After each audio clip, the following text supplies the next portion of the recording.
SERB कला समरथ। डोलण ते राखो प्रभु,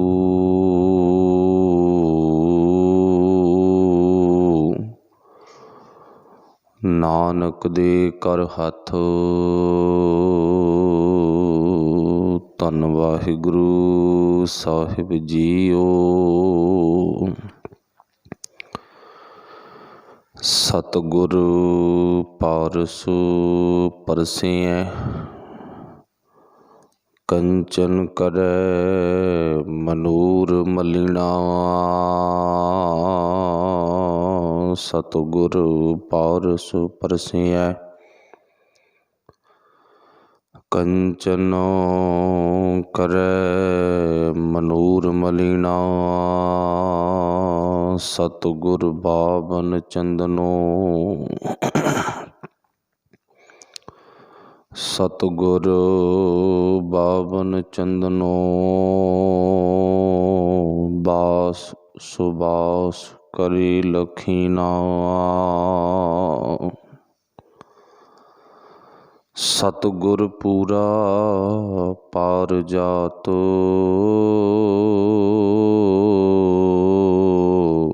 सिमल सफल करे संग लीना। मान सरोवर सतगुरु,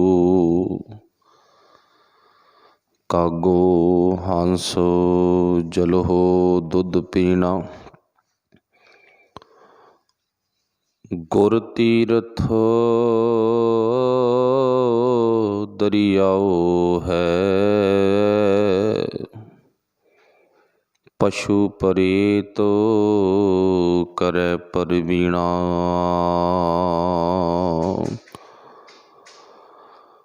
सतगुर बंदी छोड़ है,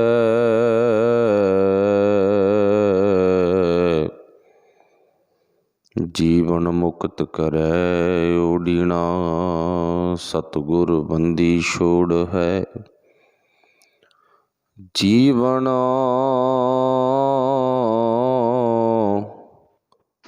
मुक्त करे ओडीना। गुरमुख मन अपतीज पतीना। गुरमुख मन अपतीज पतीना।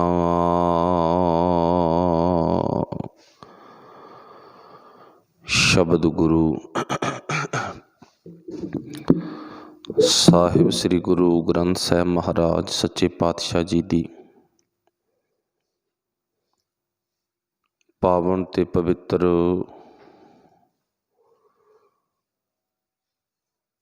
हजूरी दे विच जुड़ मिल बैठे गुरु प्यारिओ, आप सारे ही सत्कारयोग हो। गुरु पातशाह जी दे चरनां दा प्यार आप जी नूं बख्शिश होया है। आओ गुरबाणी विचार करन दा जतन करिए। बाणी दी विचार शुरू करन तो पहलां आपस विच गुरफतेह दी सांझ पाउणी। सब ने बोलना जी आखिओ वाहिगुरू जी का खालसा वाहिगुरू जी की फतेह। रोजाना दी जो लड़ीवार अपनी विचार है वो आपां निरंतर करते आ रहे हाँ। तकरीबन 2009 तो लेके अज तक पढ़दे आपां 778 नंबर अंग गुरु ग्रंथ साहिब महाराज जी की पावन बाणी तक पहुँच गए। इउं कह लो कि गुरु ग्रंथ साहिब महाराज जी की पावन बाणी की विचार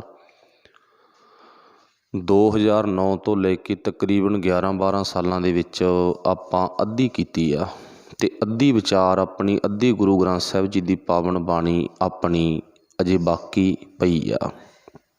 गुरु कृपा करे, सारिਆਂ ਦਾ प्यार अथवाक ਮੇਲ ਬਣਿਆ ਰਵੇ ਤੇ ਬਾਣੀ ਦੀ ਵਿਚਾਰ ਆਪਾਂ ਨਿਰੰਤਰ ਕਰਦੇ ਰਹੀਏ। ਇਹ ਅਰਦਾਸ ਗੁਰੂ ਚਰਨਾਂ ਵਿੱਚ ਹੈ।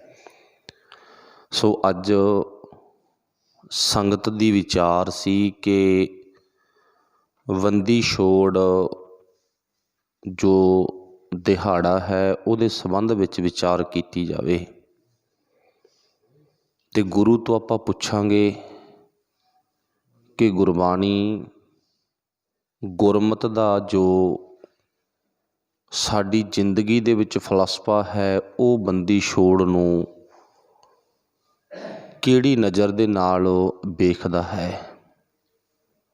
ਭਾਈ ਗੁਰਦਾਸ ਵਰਗੇ ਮਹਾਨ ਵਿਦਵਾਨ ਸਾਡੀ ਕੌਮ ਦੇ ਅਨਮੋਲ ਹੀਰੇ ਨੇ।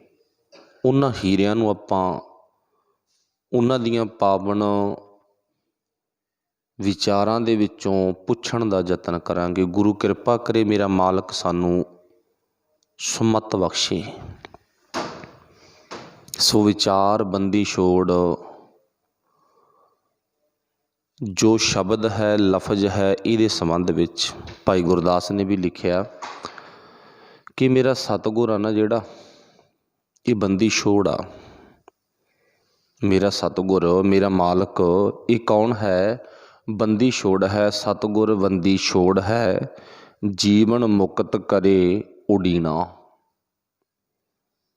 ਤੇ ਇਸ ਦਿਨ ਤੇ ਸ਼ਬਦ ਦੀ ਵਿਚਾਰ, ਸ਼ਬਦ ਦੇ ਅਲਾਪ ਬੜੇ ਕੀਤੇ ਜਾਂਦੇ ਨੇ, ਬੜਾ ਗੈਣ ਕੀਤਾ ਜਾਂਦਾ। ਰਾਗੀ, ਕਥਾਵਾਚਕ, ਢਾਡੀ ਵੀਰਾਂ ਵੱਲੋਂ। ਸੋ ਸਾਡੀ ਜ਼ਿੰਦਗੀ ਦੇ ਵਿੱਚ ਨਾ ਇੱਕ ਪਰਮਾਤਮਾ ਨੇ ਅਜਿਹਾ ਨਿਯਮ ਦਿੱਤਾ,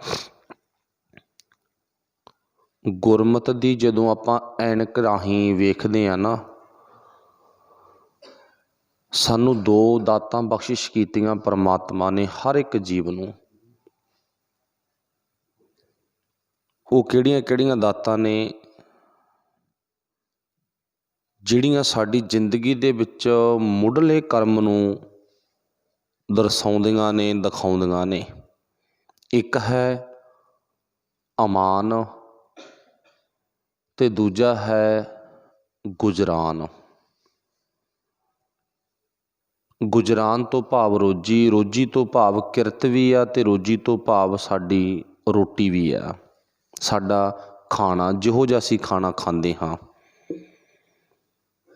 ਹੁਣ ਇਹ ਤਾਂ ਗੱਲ ਸਪਸ਼ਟ ਆ ਨਾ ਕਿ ਪਰਮਾਤਮਾ ਨੇ ਜੀਵ ਨੂੰ ਧਰਤੀ ਤੋਂ ਤੇ ਭੇਜਣ ਤੋਂ ਪਹਿਲਾਂ ਉਹਦੇ ਖਾਣੇ ਦਾ ਪ੍ਰਬੰਧ ਕੀਤਾ। ਚਲੋ ਪਸ਼ੂਆਂ ਨੂੰ ਨਾ ਪਤਾ ਹੋਵੇ, ਪੰਛੀਆਂ ਨੂੰ ਨਾ ਪਤਾ ਹੋਵੇ, ਗੱਲ ਆਪਾਂ ਜਾਇਜ਼ ਮੰਨ ਲਾਂਗੇ, ਪਰ ਬੰਦੇ ਨੂੰ ਤਾਂ ਇਸ ਗੱਲ ਦਾ ਪਤਾ ਨਾ।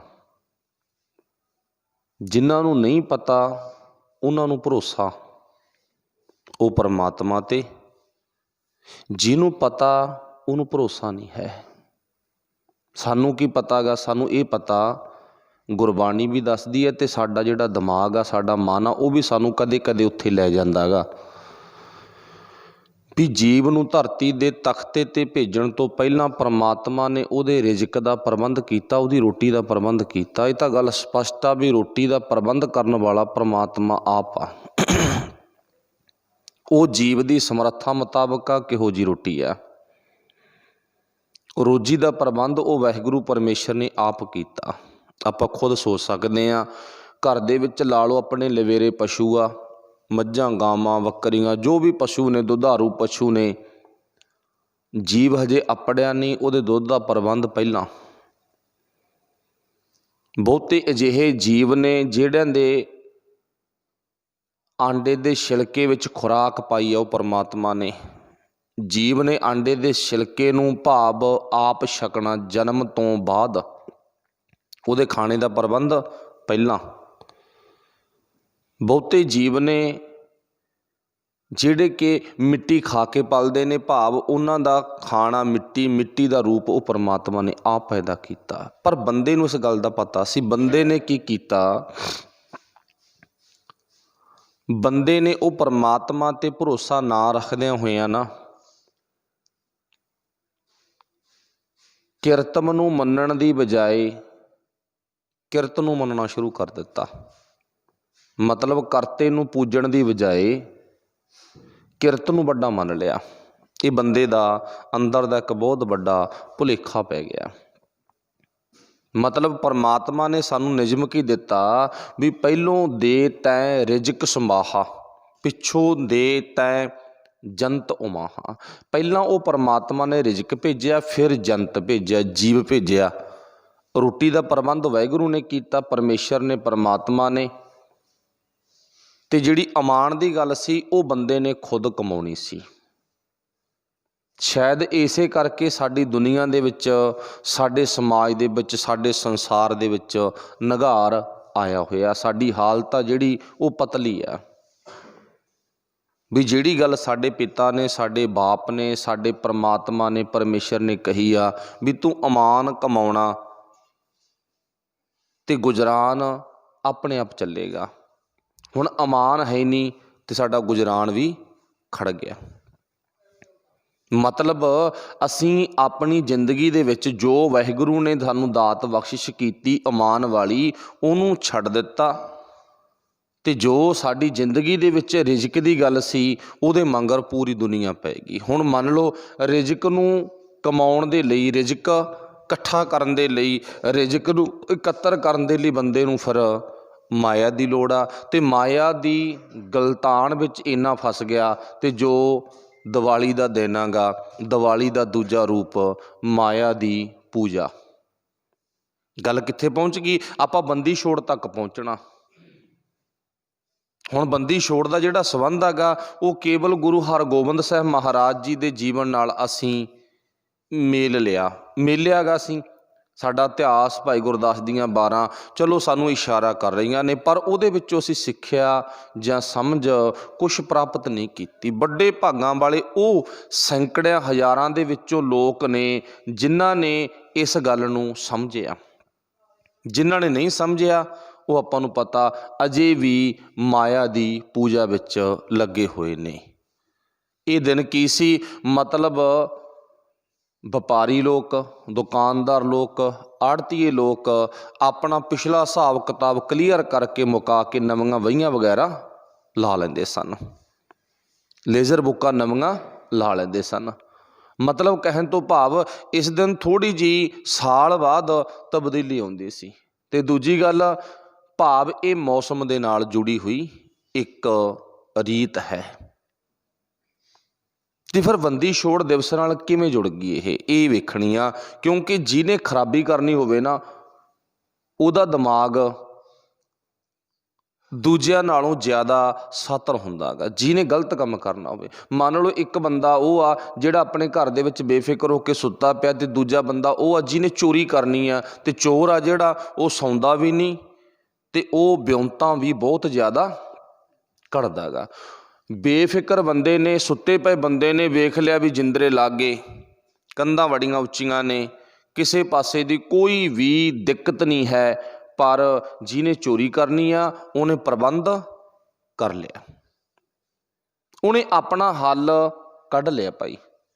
ਜਿਹਨੇ ਹੁਣ ਸਾਡੇ ਇਸ ਅਨਮੋਲ ਖਜ਼ਾਨੇ ਦੇ ਵਿੱਚ ਰਲਾ ਪਾਉਣਾ ਗਾ, ਸਾਡੀ ਮੱਤ ਦੇ ਵਿੱਚ ਕੁਮੱਤ ਨੂੰ ਸਿੱਟਣਾ ਆ ਕੇ, ਤੇ ਉਹ ਬੰਦਾ ਕਿਵੇਂ ਸੌਂ ਸਕਦਾ? ਉਹ ਕਦੇ ਵੀ ਨਹੀਂ ਸੌਵੇਗਾ। ਤੇ ਉਹਨੇ ਸਾਡੇ ਨਾਲ ਇਹ ਗੱਲਾਂ ਮੇਲਤੀਆਂ। ਆਪਾਂ ਨੂੰ ਪਤਾ ਵੀ ਜਦੋਂ ਗੱਲ ਪੁਜਾਰੀ ਦੀ ਆਉਂਦੀ ਹੈ, ਜਦੋਂ ਗੱਲ ਬ੍ਰਾਹਮਣ ਦੀ ਆਉਂਦੀ ਆ, ਤੇ ਬ੍ਰਾਹਮਣ ਪੁਜਾਰੀ ਇਹ ਉਹ ਲੋਕ ਨੇ ਜਿਨ੍ਹਾਂ ਨੇ ਸਮੇਂ-ਸਮੇਂ 'ਤੇ, ਚਾਹੇ ਖੁਸ਼ੀ ਆ ਸਾਡੇ ਘਰ 'ਚ, ਚਾਹੇ ਗਮੀ ਆ, ਇਹਨਾਂ ਨੇ ਕੇਵਲ ਤੇ ਕੇਵਲ ਆਪਣੇ ਖਾਣ ਦਾ ਪ੍ਰਬੰਧ ਹੀ ਕੀਤਾ। ਮਰਗ ਹੋ ਗਈ ਤਾਂ ਵੀ ਪੁਜਾਰੀ ਨੂੰ ਦਿਓ, ਖੁਸ਼ੀ ਆ ਤਾਂ ਵੀ ਪੁਜਾਰੀ ਨੂੰ ਦਿਓ। ਸਾਡੇ ਘਰ ਵਿੱਚ ਕੰਮ ਕਰਨ ਵਾਲਾ ਵਿਅਕਤੀ ਆ ਨਾ, ਉਹ ਕਿੰਨੀ ਕੁ ਔਕਾਂਤ ਰੱਖਦਾ ਆਪਣੀ, ਉਹਦੇ ਵੱਲ ਕਿੰਨਾ ਕੁ ਤੱਕਦੇ ਆਪਾਂ ਨਿਗਾਹ ਮਾਰ ਕੇ ਵੇਖੋ। ਪੁਜਾਰੀ ਇੱਕ ਨੰਬਰ 'ਤੇ ਆ। ਕੋਈ ਘਰ ਵਿੱਚ ਖੁਸ਼ੀ ਗਮੀ ਕੋਈ ਵੀ ਆ, ਉਹਦੇ ਵਿੱਚ ਪੁਜਾਰੀ ਇੱਕ ਨੰਬਰ 'ਤੇ ਆ, ਖਾਣ ਵਿੱਚ ਪਹਿਲੇ ਨੰਬਰ 'ਤੇ ਆਉਂਦਾ। ਜਿਹਨੂੰ ਖਾਣ ਦੇ ਸੰਬੰਧੀ ਗੱਪ ਮਾਰਨ 'ਤੇ, ਰਲਾ ਗੱਡ ਕਰਨ 'ਤੇ ਕੁਛ ਮਿਲਦਾ ਹੋਵੇ, ਫਿਰ ਉਹਨੂੰ ਹਿੰਗ ਫੜਕੜੀ ਲਾਉਣ ਦੀ ਕੀ ਲੋੜ ਹੈ? ਉਹ ਕਦੇ ਵੀ ਕੰਮ ਨਹੀਂ ਕਰੇਗਾ। ਚਲੋ ਆਪਾਂ ਪਹੁੰਚਣਾ ਬੰਦੀ ਛੋੜ। ਸਤਿਗੁਰ ਸਾਡਾ ਬੰਦੀ ਛੋੜ ਹੈ, ਤੇ ਇਹ ਬੰਦੀ ਛੋੜ ਕੇਵਲ ਗਵਾਲੀਅਰ ਦੇ ਕਿਲੇ ਵਿੱਚੋਂ ਗੁਲਾਮ ਰਾਜੇ ਉਹਨਾਂ ਨੂੰ ਰਿਹਾ ਕਰਵਾ ਕੇ ਹੀ ਬੰਦੀ ਛੋੜ ਬਣ ਗਿਆ? ਨਾ, ਫਿਰ ਤਾਂ ਬੰਦੀ ਛੋੜ ਨਹੀਂ ਕਹਿਣਾ ਸੀ, ਫਿਰ ਆਪਾਂ ਕੀ ਕਹਿਣਾ ਸੀ? ਗਵਾਲੀਅਰ ਛੋੜ ਆ। ਇਹ ਤਾਂ ਕੈਦ ਵਿੱਚੋਂ ਛਡਾਉਣ ਵਾਲਾ ਗੁਰੂ ਆ, ਕੈਦੀ ਛੋੜ ਹੈਗਾ। ਫਿਰ ਤਾਂ ਭਾਈ ਗੁਰਦਾਸ ਵਰਗੇ ਨੇ ਲਿਖਣਾ ਸੀ ਨਾ, ਪਰ ਲਿਖਿਆ ਕੀ ਹੈ? ਬੰਦੀ ਛੋੜ ਲਿਖਿਆ। ਬੰਦੀ ਛੋੜ ਕੇਵਲ ਭਾਈ ਗੁਰਦਾਸ ਵਰਗਿਆਂ ਦੀ ਤੀਖਣ ਬੁੱਧੀ ਨੇ ਛੇਵੇਂ ਪਾਤਸ਼ਾਹ ਵੱਲ ਉਂਗਲ ਕਰਕੇ ਨਹੀਂ, ਉਹਨਾਂ ਨੇ ਗੁਰੂ ਨਾਨਕ ਸਾਹਿਬ ਵੱਲ ਉਂਗਲ ਕਰਕੇ, ਛੇਵੇਂ ਪਾਤਸ਼ਾਹ ਵੱਲ ਹੱਥ ਕਰਕੇ ਸਾਨੂੰ ਸਮਝਾਇਆ। ਸਾਨੂੰ ਉਹਨਾਂ ਨੇ ਗਿਆਨ ਦੀ ਦਾਤ ਦਿੱਤੀ ਆ ਵੀ ਕੇਵਲ ਗੁਰੂ ਨਾ ਇੱਦਾਂ ਦੇ ਬੰਧਨ ਨਹੀਂ ਤੋੜਦਾ ਵੀ ਕੋਈ ਜੇਲ੍ਹ ਦੇ ਵਿੱਚ ਬੈਠਾ ਤੇ ਉਹਨੂੰ ਬਾਹਰ ਕਢਵਾ ਲਿਆ ਤੇ ਸਤਿਗੁਰ ਬੰਦੀ ਛੋੜ ਬਣ ਗਿਆ। ਸਤਿਗੁਰ ਸਾਡੇ ਬੰਧਨ ਤੋੜਦਾ। ਬੰਧਨ ਕਿਹੜੇ ਨੇ ਉਹ ਆਪਾਂ ਸਾਰੇ ਸਮਝਦੇ ਵੀ ਆ, ਜਾਣਦੇ ਵੀ ਆ, ਤੇ ਥੋੜ੍ਹਾ ਜਿਹਾ ਨਾਲ ਆਪਾਂ ਪੁੱਛਾਂਗੇ ਵੀ ਮੇਰੇ ਵਾਹਿਗੁਰੂ ਨੂੰ ਵੀ ਬੰਧਨ ਉਹ ਕਿਹੜੇ ਨੇਗੇ। ਹੁਣ ਬੰਧਨ ਕੀ ਆ? ਈਮਾਨ ਛੱਡ ਦਿੱਤਾ ਤੇ ਗੁਜ਼ਰਾਨ ਦੇ ਪਿੱਛੇ ਬੰਦਾ ਇੰਨਾ ਭੱਜ ਲਿਆ, ਆਪਣੀ ਰੋਟੀ ਦੇ ਪਿੱਛੇ ਬੰਦਾ, ਵਾਹਿਗੁਰੂ ਭਲਾ ਕਰੇ, ਹਰ ਇੱਕ ਦਾ ਹੱਕ ਬਣਦਾ ਭੱਜਣਾ, ਐਸੀ ਗੱਲ ਨਹੀਂ ਵੀ ਨਹੀਂ ਭੱਜਣਾ। ਇੰਨਾ ਕੁ ਭੱਜ ਲਿਆ ਵੀ ਬੰਦੇ ਨੇ 2 ਨੰਬਰ ਦਾ ਧੰਦਾ ਸ਼ੁਰੂ ਕਰ ਦਿੱਤਾ, ਕਿਸੇ ਦਾ ਗਲ ਘੋਟਣਾ ਸ਼ੁਰੂ ਕਰ ਦਿੱਤਾ, ਕਿਸੇ ਦਾ ਹੱਕ ਮਾਰਨਾ ਸ਼ੁਰੂ ਕਰ ਦਿੱਤਾ। ਬੰਦੇ ਨੇ ਇੱਥੋਂ ਤੱਕ ਮਾਇਆ ਦੀ ਦੌੜ ਵਿੱਚ ਆਪਣਾ ਈਮਾਨ ਕਮਾਉਣ ਦੀ ਬਜਾਏ ਈਮਾਨ ਗਵਾ ਲਿਆ। ਹੁਣ ਆਪਾਂ ਗੱਲ ਪਹਿਲਾਂ ਗੁਰੂ ਤੋਂ ਪੁੱਛ ਲਈ ਵੀ ਸਾਨੂੰ 2 ਦਾਤਾਂ ਇਸ ਧਰਤੀ 'ਤੇ ਉਹ ਵਾਹਿਗੁਰੂ ਨੇ ਬਖਸ਼ਿਸ਼ ਕੀਤੀਆਂ, ਈਮਾਨ ਤੇ ਗੁਜ਼ਰਾਨ। ਤੇ ਹੁਣ ਗੁਰੂ ਸਾਹਿਬ ਨੇ ਇੱਥੇ ਨਹੀਂ ਗਾ ਵੀ ਮਾਇਆ ਨੂੰ ਭੰਡਿਆ ਨਿੰਦਿਆ, ਨਾ, ਉਹਨੂੰ ਤਰੀਕਾ ਦੱਸਿਆ ਵਰਤਣਾ ਕਿਵੇਂ ਆ। ਛੇਵੇਂ ਪਾਤਸ਼ਾਹ ਦਾ ਇੱਕ ਇਤਿਹਾਸਕ ਵਚਨ ਵੀ ਹੈ ਨਾ, ਜੋ ਕਵੀਆਂ ਨੇ ਬੜੇ ਸੋਹਣੇ ਢੰਗ ਦੇ ਨਾਲ ਦਰਜ ਕੀਤਾ ਗਾ। ਦੌਲਤ ਗੁਜ਼ਰਾਨ, ਪੁੱਤਰ ਨਿਸ਼ਾਨ ਤੇ ਔਰਤ ਈਮਾਨ। ਹੁਣ ਇਹ ਥੋੜ੍ਹੀ ਕਿਹਾ ਵੀ ਗੁਰੂ ਸਾਹਿਬ ਨੇ ਵੀ ਪੁੱਤਰ ਛੱਡ ਦੇ, ਦੌਲਤ ਛੱਡ ਦੇ, ਔਰਤ ਭਾਵ ਪਤੀ ਪਤਨੀ ਦਾ ਰਿਸ਼ਤਾ ਛੱਡ ਦੇ, ਨਹੀਂ। ਭਾਵ ਸਾਨੂੰ ਤਰੀਕਾ ਦੱਸਿਆ ਵੀ ਤੂੰ ਰਹਿਣਾ ਕਿਵੇਂ ਹੈਗਾ, ਪਰ ਉਹ ਤਰੀਕਾ ਸ਼ਾਇਦ ਸਾਡੀ ਦੁਨੀਆ ਨੇ ਪਿਆਰ ਵਾਲਿਓ ਗੁਰੂ ਤੋਂ ਪੁੱਛ ਕੇ ਸਿੱਖਣ ਦਾ ਯਤਨ ਨਹੀਂ ਕੀਤਾ। ਚਲੋ ਆਪਾਂ ਕੋਸ਼ਿਸ਼ ਕਰਾਂਗੇ ਮੇਰੇ ਮਾਲਕ ਨੂੰ ਪੁੱਛਣ ਦਾ, ਕੋਸ਼ਿਸ਼ ਕਰਾਂਗੇ ਉਦੋਂ ਬਾਅਦ ਆਪਣੀ ਜ਼ਿੰਦਗੀ ਵਿੱਚ ਕਮਾਉਣ ਦਾ।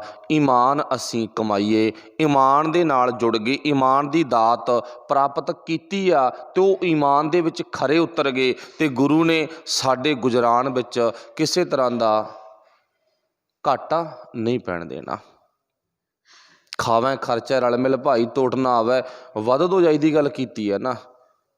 ਇਸ ਕਰਕੇ ਪਾਤਸ਼ਾਹ ਜੀ ਕਹਿੰਦੇ ਫਿਰ ਜਦੋਂ ਆਪਾਂ ਗੁਰਮਤ ਦੀ ਐਨਕ ਵਿੱਚ ਵੇਖਦੇ ਹਾਂ ਤੇ ਬੰਦਾ ਕੇਵਲ ਗੁਜ਼ਰਾਨ ਪਿੱਛੇ ਪੈ ਗਿਆ, ਤੇ ਗੁਜ਼ਰਾਨ ਪਿੱਛੇ ਪਿਆ ਹੋਇਆ ਬੰਦਾ ਕਰਤੇ ਨੂੰ ਭੁੱਲ ਜਾਂਦਾ ਹੈ ਤੇ ਕਿਰਤ ਨੂੰ ਵੱਡਾ ਮੰਨ ਲੈਂਦਾ, ਆਪਣੀ ਗੁਜ਼ਰਾਨ ਨੂੰ ਵੱਡਾ ਮੰਨ ਲੈਂਦਾ। ਮਤਲਬ ਗੁਰੂ ਦੀ ਪੂਜਾ ਭੁੱਲ ਗਿਆ ਤੇ ਲక్ష్ਮੀ ਦੀ ਪੂਜਾ ਵਿੱਚ ਪੈ ਗਿਆ। ਇਹ ਬੰਦੇ ਦਾ ਸੁਭਾਅ ਬਣ ਗਿਆ। ਅਗਲਾ ਪੁਆਇੰਟ, ਹੁਣ ਗੁਰੂ ਪਾਤਸ਼ਾਹ ਜੀ ਨੇ ਜੋ ਸਾਨੂੰ ਨੁਕਤਾ ਦਿੱਤਾ ਗਾ ਵੀ ਮੇਰਾ ਵਾਹਿਗੁਰੂ ਨਾ ਹਰ ਜੀਓ ਨੀ ਮਾਣਿਆ ਤੂੰ ਮਾਣ, ਨਚੀਜਿਆ ਚੀਜ਼ ਕਰੇ ਮੇਰਾ ਗੋਬਿੰਦ, ਤੇਰੀ ਕੁਦਰਤ ਕਉ ਕੁਰਬਾਨ। ਆਪਾਂ ਹੋਣਾ ਤਾਂ ਉਹ ਵਾਹਿਗੁਰੂ ਪਰਮੇਸ਼ਰ ਪਰਮਾਤਮਾ ਤੋਂ ਕੁਰਬਾਨ ਸੀ, ਜਾਣਾ ਤਾਂ ਉਹ ਵਾਹਿਗੁਰੂ ਤੋਂ ਬਲਿਹਾਰ ਸੀ, ਜਗਾਉਣਾ ਆਪਾਂ ਆਪਣੇ ਅੰਦਰ ਦਾ ਦੀਵਾ ਸੀ। ਦੀਵਾਲੀ ਦੀ ਰਾਤ, ਇਹ ਵੀ ਭਾਈ ਗੁਰਦਾਸ ਜੀ ਦਾ ਬਚਨ ਆ, ਦੀਵਾਲੀ ਦੀ ਰਾਤ ਦੀਵੇ ਬਾਲੀ ਹਨ। ਹੁਣ ਇਹ ਦਰਬਾਰ ਸਾਹਿਬ ਦੇ ਵਿੱਚ ਵੀ ਕੀਰਤਨ ਹੁੰਦਾ ਨਾ, ਆਪਣੇ ਆਮ ਜਦੋਂ ਆਪਾਂ ਦਰਬਾਰ ਸਾਹਿਬ ਦੇ ਵਿੱਚ ਜਾਂਦੇ ਆਂਗੇ, ਘਰਾਂ ਦੇ ਵਿੱਚ ਸੁਣਦੇ ਹਾਂ ਤੇ ਉੱਥੇ ਵੀ ਕੀਰਤਨ ਹੁੰਦਾ। ਜ਼ਿਆਦਾਤਰ ਇਸ ਦਿਨ ਇਹ ਸ਼ਬਦ ਦੀ ਵਰਤੋਂ ਬਹੁਤ ਕੀਤੀ ਜਾਂਦੀ ਆ, ਵਾਹਿਗੁਰੂ ਭਲਾ ਕਰੇ। ਤੇ ਹੁਣ ਜਦੋਂ ਇਹ ਸ਼ਬਦ ਦੀ ਵਰਤੋਂ ਕਰਦੇ ਹਾਂ, ਦੀਵਾਲੀ ਦੀ ਰਾਤ ਦੀਵੇ ਬਾਲੀ ਹਨ, ਤੇ ਸਾਡਾ ਧਿਆਨ ਕਿੱਥੇ ਜਾਂਦਾ? ਸਾਡਾ ਧਿਆਨ ਇਸ ਦਿਨ ਤੇ ਫੋਕਸ ਹੋ ਜਾਂਦਾ, ਇਕਾਗਰ ਹੋ ਜਾਂਦਾ ਵੀ ਇਸੇ ਦਿਨ ਨੂੰ ਹੀ ਭਾਈ ਗੁਰਦਾਸ ਨੇ ਕਿਹਾ ਵੀ ਤੂੰ ਦੀਵਾ ਬਾਲ। ਨਾ, ਦੀਵਾ ਕਿਹੜਾ ਬਾਲਣਾ ਸੀ? ਇਹ ਤਾਂ ਦੀਵਾ ਇੱਕ ਦਿਨ ਦਾ ਬਣੀ 5-7 ਮਿੰਟਾਂ ਦੀ ਆ। ਇਹ ਤਾਂ ਦੀਵਾ 5-7 ਮਿੰਟਾਂ ਦਾ, ਵੱਧ ਤੋਂ ਵੱਧ ਘੰਟਾ ਚੱਲ ਜੂ। ਕਿਸੇ ਦਾ ਵੱਡਾ ਦੀਵਾ ਅਗਲੇ ਨੇ ਬੱਤੀ ਵੱਡੀ ਵੱਢ ਕੇ ਪਾਈ ਹੈ ਨਾ, ਤੇਲ ਦਾ ਭਰਤਾ ਵੱਧ ਚਿਰ ਚੱਲ ਸਕਦਾ। ਹਵਾ ਆ ਗਈ ਸਾਰਾ ਨਹੀਂ ਬੁੱਝ ਜਾਣਾ, ਉੱਥੇ ਤੇਲ ਬੱਤੀ ਕੁਛ ਵੀ ਨਹੀਂ ਕੰਮ ਕਰੇਗਾ, ਨਾ ਵੱਡਾ ਦੀਵਾ ਨਾ ਛੋਟਾ ਦੀਵਾ ਕੰਮ ਕਰੇ, ਫੂਕ ਵੱਜ ਗਈ ਬੁੱਝ ਜਾਣਾ। ਹੁਣ ਗੁਰੂ ਸਾਹਿਬ ਕਹਿੰਦੇ ਤੂੰ ਆਪਣੇ ਅੰਦਰ ਉਹ ਦੀਵਾ ਬਾਲ ਜਿਹੜਾ ਦੀਵਾ ਕਦੇ ਵੀ ਬੁਝੇ ਨਾ। ਹੁਣ ਉਹ ਦੀਵਾ ਬਾਲਣਾ ਆਪਾਂ, ਜਿਹੜਾ ਦੀਵਾ ਕਦੇ ਵੀ ਬੁਝੇ ਨਾ। ਹੁਣ ਉਹ ਦੀਵਾ ਪੂਰੀ ਦੁਨੀਆ ਦੇ ਵਿੱਚ ਕੇਵਲ ਗੁਰੂ ਕੋਲੋਂ ਮਿਲਦਾ ਹੈਗਾ। ਉਹ ਦੀਵੇ ਨੂੰ ਚਲਾਉਣ ਵਾਸਤੇ ਤੇਲ ਵੀ ਗੁਰੂ ਕੋਲੋਂ ਮਿਲਦਾ ਗਾ, ਉਹ ਦੀਵੇ ਨੂੰ ਚਲਾਉਣ ਵਾਸਤੇ ਬੱਤੀ ਵੀ ਗੁਰੂ ਕੋਲੋਂ ਮਿਲਦੀ ਆ। ਜਿਹੜਾ ਦੁਨਿਆਵੀ ਦੀਵਾ ਨਾ, ਇਹਨੇ ਤਾਂ ਪਿਆਰ ਵਾਲਿਓ ਬੁਝ ਜਾਣਾ। ਇੱਕ ਨਾ ਮੁਹਾਵਰਾ ਤੁਹਾਡੇ ਚੇਤੇ ਵਿੱਚ ਹੋਵੇਗਾ, ਜਦੋਂ ਆਪਾਂ ਬੋਲਾਂਗੇ ਨਾ, ਸਦਾ ਦੀਵਾਲੀ ਸਾਧ ਕੀ, ਅੱਠੇ ਪਹਿਰ ਆਨੰਦ। ਹੁਣ ਦੇਖੋ, ਹੈ ਤਾਂ ਉਹ ਆਮ ਬੋਲੀ ਆ ਨਾ, ਪੇਂਡੂ ਬੋਲੀ ਆ ਸਾਡੀ, ਵੀ ਸਦਾ ਦੀਵਾਲੀ ਸਾਧ ਦੀ, ਅੱਠੇ ਪਹਿਰ ਆਨੰਦ। ਹੁਣ ਬਚਨ ਤਾਂ ਬੜਾ ਵਧੀਆ ਹੈਗਾ, ਪਰ ਸ਼ਾਇਦ ਉਹਦੇ ਤੇ ਅਮਲ ਬਹੁਤ ਘੱਟ ਕੀਤਾ। ਚਲੋ ਆਪਾਂ ਕਹਿ ਦਿੰਦੇ ਨਾ ਵੀ ਗੁਰਬਾਣੀ ਦੀ ਸਾਨੂੰ ਸਮਝ ਨਹੀਂ ਆਉਂਦੀ ਜੀ, ਭਾਈ ਗੁਰਦਾਸ ਦੀਆਂ ਵਾਰਾਂ ਦੀ ਸਾਨੂੰ ਸਮਝ ਨਹੀਂ ਆਉਂਦੀ ਗੀ, ਫਿਰ ਇਹ ਤਾਂ ਸਾਡੀ ਪੇਂਡੂ ਬੋਲੀ ਆ, ਦੋ ਤੁਕਾਂ ਲੈਣਾ ਦੋ, ਵੀ ਸਦਾ ਦੀਵਾਲੀ ਸਾਧ ਦੀ। ਹੁਣ ਉੱਥੇ ਅਰਥ ਕੀ ਬਣ ਗਿਆ, ਵੀ ਰੱਬ ਦੇ ਪਿਆਰੇ, ਸਾਧ ਮੀਨਜ਼ ਰੱਬ ਦੇ ਪਿਆਰੇ, ਗਿਆਨੀ, ਉਸ ਅਕਾਲ ਪੁਰਖ ਵਾਹਿਗੁਰੂ ਧੰਨ ਗੁਰੂ ਗ੍ਰੰਥ ਸਾਹਿਬ ਮਹਾਰਾਜ ਜੀ ਦੀ ਬਾਣੀ ਨੂੰ ਮੰਨਣ ਵਾਲੇ ਲੋਕ, ਉਹ ਸਾਧਾਂ ਦੀ ਗੱਲ ਆ। ਇੱਥੇ ਗੇਰੂਏ ਰੰਗ ਦੇ ਕੱਪੜੇ ਪਾਉਣ ਵਾਲੇ ਕਿਸੇ ਬਾਬੇ ਦੀ ਗੱਲ ਨਹੀਂ ਹੈ। ਜਦੋਂ ਹੁੰਦੇ ਨਾ ਸਦਾ ਦੀਵਾਲੀ ਸਾਧ ਦੀ, ਸਦਾ ਦੀਵਾਲੀ ਸਾਧ ਦੀ, ਅੱਠੇ ਪਹਿਰ ਆਨੰਦ, ਮਤਲਬ ਜਿਹਦੇ ਅੰਦਰ ਗਿਆਨ ਦਾ ਦੀਵਾ ਬਲ ਪਿਆ ਨਾ, ਉਹ ਹਰ ਵਕਤ ਆਨੰਦ ਵਿੱਚ ਜੀਵਨ ਜਿਉਂਦਾ। ਉਹ ਤਾਂ ਕਹਿੰਦੇ ਕੀ ਆ, ਪੜ੍ਹਦਾ ਕੀ ਆ, ਆਨੰਦ ਭਇਆ ਮੇਰੀ, ਉਹ ਤਾਂ ਪੜ੍ਹਦਾ। ਹੁਣ ਉਹਦੇ ਅੰਦਰ ਦੀਵਾ ਬਲਿਆ ਨਾ ਅੰਦਰ। ਹੁਣ ਗੁਰੂ ਸਾਹਿਬ ਜੀ ਕਹਿੰਦੇ ਮੈਨੂੰ ਸਾਲਾਂ ਬਾਅਦ ਦੀਵਾ ਬਾਲਣ ਦੀ ਲੋੜ ਨਹੀਂ ਹੈ, ਨਾ ਮੇਰੇ ਪੁੱਤ ਨੂੰ ਜ਼ਰੂਰਤ ਆ। ਪੁੱਤ ਮੀਨਜ਼ ਆਪਾਂ ਸਾਰੇ, ਆਪਾਂ ਗੁਰੂ ਦੇ ਪੁੱਤ ਆਂਗੇ, ਤੇ ਗੁਰੂ ਕਹਿੰਦਾ ਨਾ ਮੇਰੇ ਪੁੱਤ ਨਾ ਅਸੀਂ, ਸਾਨੂੰ ਕੋਈ ਦੀਵਾ ਬਾਲਣ ਦੀ ਲੋੜ ਨਹੀਂ। ਅੱਛਾ, ਇੱਕ ਨਾ ਸਾਡਾ ਛੋਟਾ ਸਵਾਲ ਹੋਊਗਾ, ਆਪਾਂ ਪਿਛਲੀ ਲੜੀ ਇੱਥੇ ਰੋਕ ਕੇ ਅਗਲੇ ਗੱਲ ਕਰੀਏ। ਉਹ ਸਵਾਲ ਦਾ ਜਵਾਬ ਕੀ ਹੈਗਾ, ਸਵਾਲ ਕੀ ਹੈ, ਜਵਾਬ ਕੀ ਆ, ਫਿਰ ਦੀਵਾ ਬਾਲਣਾ ਸ਼ੁਰੂ ਕਿਵੇਂ ਹੋਇਆ। ਫਿਰ ਇਹ ਦੀਵੇ ਨੂੰ ਪਹਿਲੀ ਵਾਰ ਕਦੋਂ, ਕਿਹਨੇ, ਕਿਵੇਂ ਬਾਲਿਆ। ਇੱਥੇ ਆਪਣੇ ਦੋ ਤਿੰਨ ਸਵਾਲ ਬਣਨਗੇ ਨਾ, ਵੀ ਕਿਵੇਂ, ਕਿਹਨੇ, ਕਿੱਥੇ, ਕਦੋਂ ਬਾਲਿਆ। ਪਹਿਲੀ ਗੱਲ, ਪਿੱਛੇ ਥੋੜਾ ਜਾਓ, ਜੋ ਰੀਤ ਆ, ਜੋ ਜਿੱਥੋਂ ਤੱਕ ਸਾਡੇ ਧਿਆਨ ਦੇ ਵਿੱਚ ਆਈ ਹੈ ਨਾ ਗੱਲ, ਵੀ ਇਦੋਂ ਪਹਿਲਾਂ ਮੌਸਮ ਸੀ ਗਰਮੀ ਦਾ। ਅੱਜ ਦਾ ਜਿਹੜਾ ਸਾਡਾ ਸਮਾਂ ਗਾ, ਉਹ ਆ ਹੋਰ ਤਰ੍ਹਾਂ ਦਾ, ਵੀ ਏਸੀ ਕਮਰੇ ਨੇ, ਸਾਨੂੰ ਨਾ ਗਰਮੀ ਦਾ ਪਤਾ ਲੱਗਿਆ, ਨਾ ਸਾਨੂੰ ਠੰਡ ਦਾ ਪਤਾ ਲੱਗਦਾ, ਸਾਨੂੰ ਕੋਈ ਬਹੁਤਾ ਜੱਜਮੈਂਟ ਨਹੀਂ ਹੁੰਦੀ ਗੀ। ਉਹਨਾਂ ਟਾਈਮਾਂ ਦੇ ਵਿੱਚ ਤਾਂ ਬਿਜਲੀ ਦਾ ਪ੍ਰਬੰਧ ਵੀ ਨਹੀਂ ਸੀਗਾ, ਦੀਵੇ ਬਲਦੇ ਹੁੰਦੇ ਘਰਾਂ ਦੇ ਵਿੱਚ, ਇੱਕ ਦੀਵਾ ਅੰਦਰ ਪਿਆ, ਇੱਕ ਬਾਹਰ ਵਿਹੜੇ ਵਿੱਚ ਪਿਆ ਗਾ, ਤੇ ਉਹ ਦੀਵਿਆਂ ਤੇ ਨਾ ਕੀੜੇ ਮਕੌੜੇ ਆਈ ਜਾਂਦੇ, ਕੰਮ ਧੰਦਾ ਜ਼ਿਆਦਾ ਹੁੰਦਾ ਘਰਾਂ ਦੇ ਵਿੱਚ। ਅੱਜ ਦੇ ਘਰਾਂ ਵਰਗੇ ਘਰ ਨਹੀਂ, ਪੁਰਾਤਨ ਘਰ ਜਿਨ੍ਹਾਂ ਦੀਆਂ ਛੱਤਾਂ ਵੀ ਸਰਕੜਾਂ ਦੀਆਂ, ਖਿੱਪਦੀਆਂ, ਜਿਹਦੇ ਵਿੱਚ ਕਿੰਨੇ ਕਿੰਨੇ ਜੀਵ, ਚੂਹੇ, ਚਿੜੇ ਆਦਿਕ ਕਿੰਨਾ ਕੁਛ ਰਹਿੰਦੇ ਨੇਗੇ। ਉਹ ਭਾਵ ਕੀ ਆ, ਗਰਮੀ ਦੇ ਦਿਨ ਲੋਕ ਵਿਹੜਿਆਂ ਵਿੱਚ ਜਾ ਕੇ, ਖੁੱਲ੍ਹੇ ਮੈਦਾਨ ਵਿੱਚ ਨਾ ਜਾ ਕੇ ਰਾਤ ਨੂੰ ਆਰਾਮ ਕਰਦੇ ਨੇ, ਦਿਨੇ ਵੀ ਦਰਖਤਾਂ ਥੱਲੇ ਬੈਠ ਕੇ ਆਪਣਾ ਵਕਤ ਗੁਜ਼ਾਰਦੇ ਆ। ਇੱਦਾਂ ਦੀ ਵਿਚਾਰ ਆ ਨਾ। ਤੇ ਹੁਣ ਘਰਾਂ ਦੇ ਵਿੱਚ ਸੁਭਾਵਿਕ ਆ ਕੀੜੇ ਮਕੌੜੇ ਆਮ ਹੀ ਨੇਗੇ। ਤੇ ਹੁਣ ਅੱਜ ਕੱਲ੍ਹ ਮਤਲਬ ਕਿ ਅਕਤੂਬਰ ਨਵੰਬਰ ਦੇ ਵਿੱਚ ਜਦੋਂ ਸਰਦੀ ਸ਼ੁਰੂ ਹੁੰਦੀ ਆ, ਤੇ ਹੁਣ ਕੀ ਹੋਣਾ, ਹੁਣ ਵਿਹੜਿਆਂ 'ਚ ਨਹੀਂ ਪੈਣਾ, ਹੁਣ ਅੰਦਰ ਪੈਣਾ। ਫਿਰ ਕੀ ਕੀਤਾ ਜਾਂਦਾ ਸੀ, ਮਤਲਬ ਇਹਨਾਂ ਦਿਨਾਂ ਦੇ ਵਿੱਚ ਸਫਾਈ ਕੀਤੀ ਜਾਂਦੀ ਘਰਾਂ ਦੀ, ਕੁਦਰਤੀ ਤੌਰ ਤੇ ਵੀ ਜਿੱਥੇ ਆਪਾਂ ਬੈਠਣਾ ਉਹ ਚੀਜ਼ ਦੀ ਸਫਾਈ ਤਾਂ ਆਪਾਂ ਕਰਦੇ ਹਾਂ। ਹੁਣ ਜਦੋਂ ਘਰਾਂ ਦੀ ਸਫਾਈ ਹੁੰਦੀ ਆ, ਉਸ ਤੋਂ ਬਾਅਦ ਇੱਕ ਦਿਨ ਨਿਸ਼ਚਿਤ ਕੀਤਾ ਗਿਆ। ਕਿਹੜਾ ਦਿਨ ਆ, ਵੀ ਇਹ ਦਿਨ ਆ ਨਵੰਬਰ ਦੇ ਵਿੱਚ, ਆਪਾਂ ਨਵੰਬਰ ਦੇ ਮਹੀਨੇ ਦਾ ਕੋਈ ਵੀ ਇੱਕ ਦਿਨ ਆਪਾਂ ਚੁਣ ਲਓ, ਵੀ ਇੱਕ ਦਿਨ ਦੇ ਵਿੱਚ ਆਪਾਂ ਸਾਰੇ ਪਿੰਡ ਨੇ ਭਾਈ ਘਿਓ ਦੇ ਦੀਵੇ ਬਾਲਣੇ ਆ। ਦੀਵੇ ਤਾਂ ਬਲਦੇ ਨੇ ਤੋਂ ਪਹਿਲਾਂ, ਪਰ ਹੁਣ ਸਪੈਸ਼ਲ ਦੀਵੇ ਬਾਲਣੇ ਨੇ। ਕਿਉਂ? ਕਿਉਂਕਿ ਘਰਾਂ ਦੀ ਸਫਾਈ ਹੋਈ ਆ। ਘਰਾਂ ਦੀ ਜਿਹੜੀ ਸਫਾਈ ਹੋਈ ਆ, ਕੂੜਾ ਕਰਕਟ ਅੰਦਰੋਂ ਨਿਕਲਿਆ ਗਾ, ਕੀੜੇ ਮਕੌੜੇ ਮਰੇ ਅੰਦਰੋਂ ਕੱਢੇ ਨੇਗੇ, ਉਹਨਾਂ ਦੀ ਦੁਰਗੰਧ ਫੈਲ ਗਈ। ਕੁਦਰਤੀ ਗੱਲ ਆ, ਮਿੱਟੀ ਘੱਟਾ ਚੜ੍ਹ ਗਿਆ, ਸਫਾਈ ਕੀਤੀ ਆ। ਉਹ ਦੁਰਗੰਧ ਨੂੰ ਖਤਮ ਕਰਨ ਦੇ ਲਈ ਇੱਕ ਦਿਨ ਫਿਰ ਦੀਵੇ ਆ ਜਿਹੜੇ ਉਹ ਸਾਰੀ ਰਾਤ ਮਤਲਬ ਕਿ ਬਾਲੇ ਜਾਂਦੇ ਨੇ। ਦੀਵੇ ਦੀ ਵਰਤੋਂ ਹੈ ਉਨਾ ਟਾਈਮ ਆ ਜਿੰਨਾ ਟਾਈਮ ਘਰ ਦਾ ਕੰਮ ਧੰਦਾ। ਜਦੋਂ ਘਰ ਦੇ ਕੰਮ ਨਿਬੜ ਗਏ ਦੀਵਾ ਬੰਦ ਹੋ ਗਿਆ। ਪਰ ਹੁਣ ਸਾਰੀ ਰਾਤ ਹੀ ਦੀਵੇ ਬਲਣੇ ਆ, ਘਿਓ ਦੇ ਦੀਵੇ। ਫਿਰ ਉਸ ਤੋਂ ਬਾਅਦ ਇਹਦੇ ਨਾਲ ਹੀ ਅੱਗੇ ਜਾ ਕੇ ਜਦੋਂ ਸਰਦੀ ਖਤਮ ਹੁੰਦੀ ਆ, ਫਿਰ ਇੱਕ ਅੱਗ ਮਚਾਉਣ ਦਾ ਤਿਉਹਾਰ ਫਿਰ ਆਉਂਦਾ ਗਾ, ਜਿਹਦਾ ਉਹਦਾ ਪਿਛੋਕੜ ਵੀ ਇੱਕ ਸੰਸਾਰੀ ਰੀਤ ਨਾਲ ਆਗਾ। ਉਹ ਕੋਈ ਵਹਿਮ ਨਹੀਂ, ਕੋਈ ਭਰਮ ਨਹੀਂ, ਕਿਸੇ ਤਰ੍ਹਾਂ ਦਾ ਕੋਈ ਮਿਥਿਹਾਸਕ ਇਤਿਹਾਸ ਨਹੀਂ ਹੈ, ਨਾ ਕੋਈ ਸੱਚਾਈ ਵਾਲਾ ਇਤਿਹਾਸ ਆ। ਇੰਨੀ ਗੱਲ ਹੀ ਆ ਵੀ ਉਹ ਰੁੱਤ ਦੇ ਨਾਲ, ਮੌਸਮ ਦੇ ਨਾਲ ਜੁੜਿਆ ਹੋਇਆ ਦਿਨ ਹੈਗਾ। ਉਦੋਂ ਫਿਰ ਬਾਹਰੀ ਤੌਰ 'ਤੇ ਮਤਲਬ ਕਿ ਅੱਗ ਬਾਲੀ ਜਾਂਦੀ ਆ ਵੀ ਅੱਜ ਤੋਂ ਬਾਅਦ ਸਰਦੀ ਖਤਮ, ਹੁਣ ਬਾਹਰ ਵਿਹੜਿਆਂ ਵਿੱਚ ਪੈਣਾ, ਵਿਹੜਿਆਂ ਵਿੱਚ ਰਹਿਣਾ ਗਾ।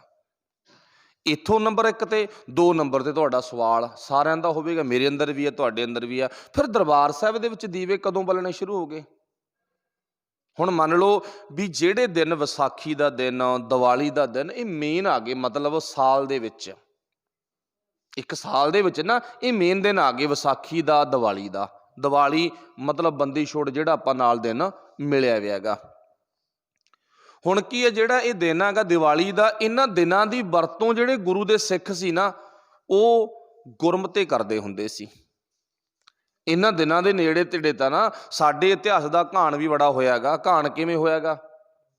ਆਪਾਂ ਨੂੰ ਪਤਾ 60 ਦੇ ਵਿੱਚ, 1761 ਦੇ ਵਿੱਚ, 62 ਦੇ ਵਿੱਚ, 1746 ਦੇ ਵਿੱਚ, ਇਹਨਾਂ ਦੀਵਾਲੀ ਦੇ ਇਰਦ ਗਿਰਦ ਸਾਡੀ ਕੌਮ ਦਾ ਘਾਣ ਬੜਾ ਹੋਇਆ ਗਾ। ਮਤਲਬ ਜਿਹਨੂੰ ਆਪਾਂ ਘੱਲੂ ਘਾਰਿਆਂ ਦੇ ਨਾਮ ਨਾਲ ਯਾਦ ਕਰਦੇ ਆਂਗੇ।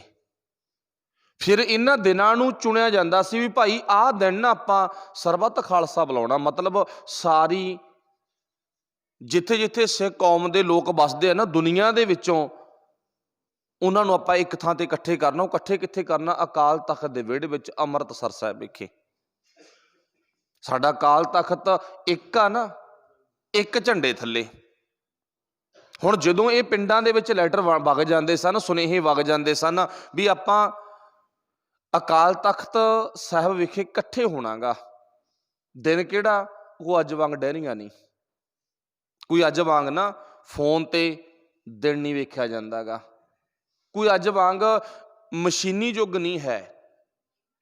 ਤੇ ਉਦੋਂ ਇੱਕ ਦਿਨ ਨਿਸ਼ਚਿਤ ਕੀਤਾ ਗਿਆ, ਵਿਸਾਖੀ ਜਾਂ ਦੀਵਾਲੀ, ਮਤਲਬ ਇਹ ਦਿਨਾਂ ਦੇ ਵਿੱਚ ਸਾਲ ਬਾਅਦ ਜਾਂ 6 ਮਹੀਨਿਆਂ ਬਾਅਦ 2 ਵੱਡੇ ਭਾਰੀ ਇਕੱਠ ਕੀਤੇ ਜਾਂਦੇ ਨੇ। ਉਹ ਕਿੱਥੇ? ਅਕਾਲ ਤਖਤ ਦੇ ਵਿਹੜੇ ਵਿੱਚ। ਵੀ ਆਪਾਂ ਭਾਈ ਦੀਵਾਲੀ ਨੂੰ ਅਕਾਲ ਤਖਤ ਵਿਖੇ ਪਹੁੰਚਣਾ ਤੇ ਉੱਥੇ ਆਪਾਂ ਗੁਰਮਤੇ ਕਰਨੇ ਆ, ਉੱਥੇ ਆਪਾਂ ਰਾਏ ਮਸ਼ਵਰੇ ਕਰਨੇ ਆ ਤੇ ਕਿਵੇਂ ਆਪਾਂ ਆਪਣੇ ਮਸਲਿਆਂ ਨੂੰ ਸੁਲਝਾਉਣਾ, ਹੱਲ ਕਿਵੇਂ ਕਰਨਾ ਇਹਨਾਂ ਦਾ। ਉੱਥੇ ਕੌਮ ਨੂੰ, ਸਾਡੀ ਸਿੱਖਾਂ ਦੀ ਭਾਵ ਜਿਹੜੀ ਗਿਣਤੀ ਆ ਨਾ, ਉੱਥੇ ਵੱਧ ਤੋਂ ਵੱਧ ਸੱਦੀ ਜਾਂਦੀ ਸੀਗੀ।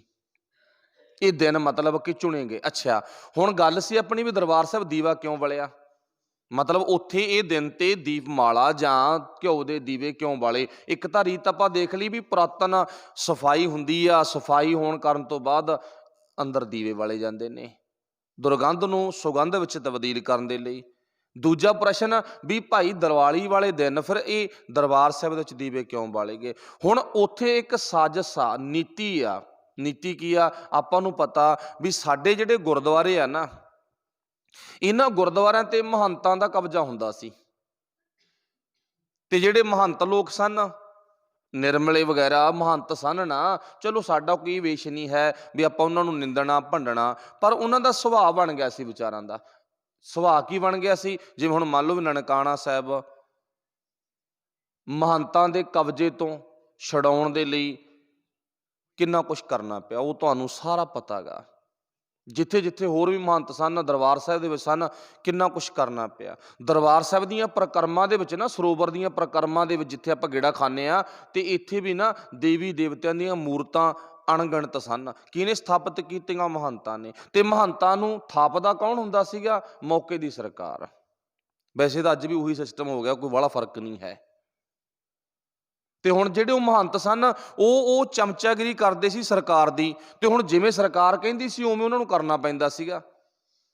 ਮਤਲਬ ਉਹਨਾਂ ਦੇ ਅੰਦਰ ਉਹਨਾਂ ਦੀ ਗੱਲ ਜ਼ਿਆਦਾ ਹੁੰਦੀ ਸੀ ਤੇ ਗੁਰੂ ਦੀ ਗੱਲ ਘੱਟ ਹੁੰਦੀ ਸੀ। ਹੌਲੀ ਹੌਲੀ ਲੋਕ ਜਾਗੇ, ਸ਼੍ਰੋਮਣੀ ਕਮੇਟੀ ਮੰਨ ਲਓ ਹੋਂਦ ਵਿੱਚ ਆਈ, ਚਲੋ ਜੋ ਵਿਗਾੜ ਪਿਆ ਵਾਹਿਗੁਰੂ ਭਲਾ ਕਰੇ। ਆਪਣਾ ਅੱਜ ਦੇ ਧਿਆਨ ਉੱਥੇ ਨਹੀਂ ਪਤਾ, ਆਪਾਂ ਉੱਥੇ ਲੈ ਜਾਣਾ ਵੀ ਜਦੋਂ ਥੋੜਾ ਜਿਹਾ ਸੁਧਾਰ ਹੋਇਆ, ਸੁਧਾਰ ਲਹਿਰ ਬਣੀ ਆ, ਮਤਲਬ ਉਦੋਂ ਫਿਰ ਇਹਨਾਂ ਮਹੰਤਾਂ ਨੂੰ ਭਜਾਇਆ ਗਿਆ ਗੁਰਦੁਆਰਿਆਂ ਦੇ ਵਿੱਚੋਂ। ਜਦੋਂ ਨਨਕਾਣਾ ਸਾਹਿਬ ਤੇ ਕਬਜ਼ਾ ਹੋਇਆ ਨਾ, ਤੇ ਉਸ ਤੋਂ ਬਾਅਦ ਦਰਬਾਰ ਸਾਹਿਬ ਦੇ ਵਿੱਚੋਂ ਆਪੇ ਭੱਜ ਗਏ ਸੀ ਇਹ।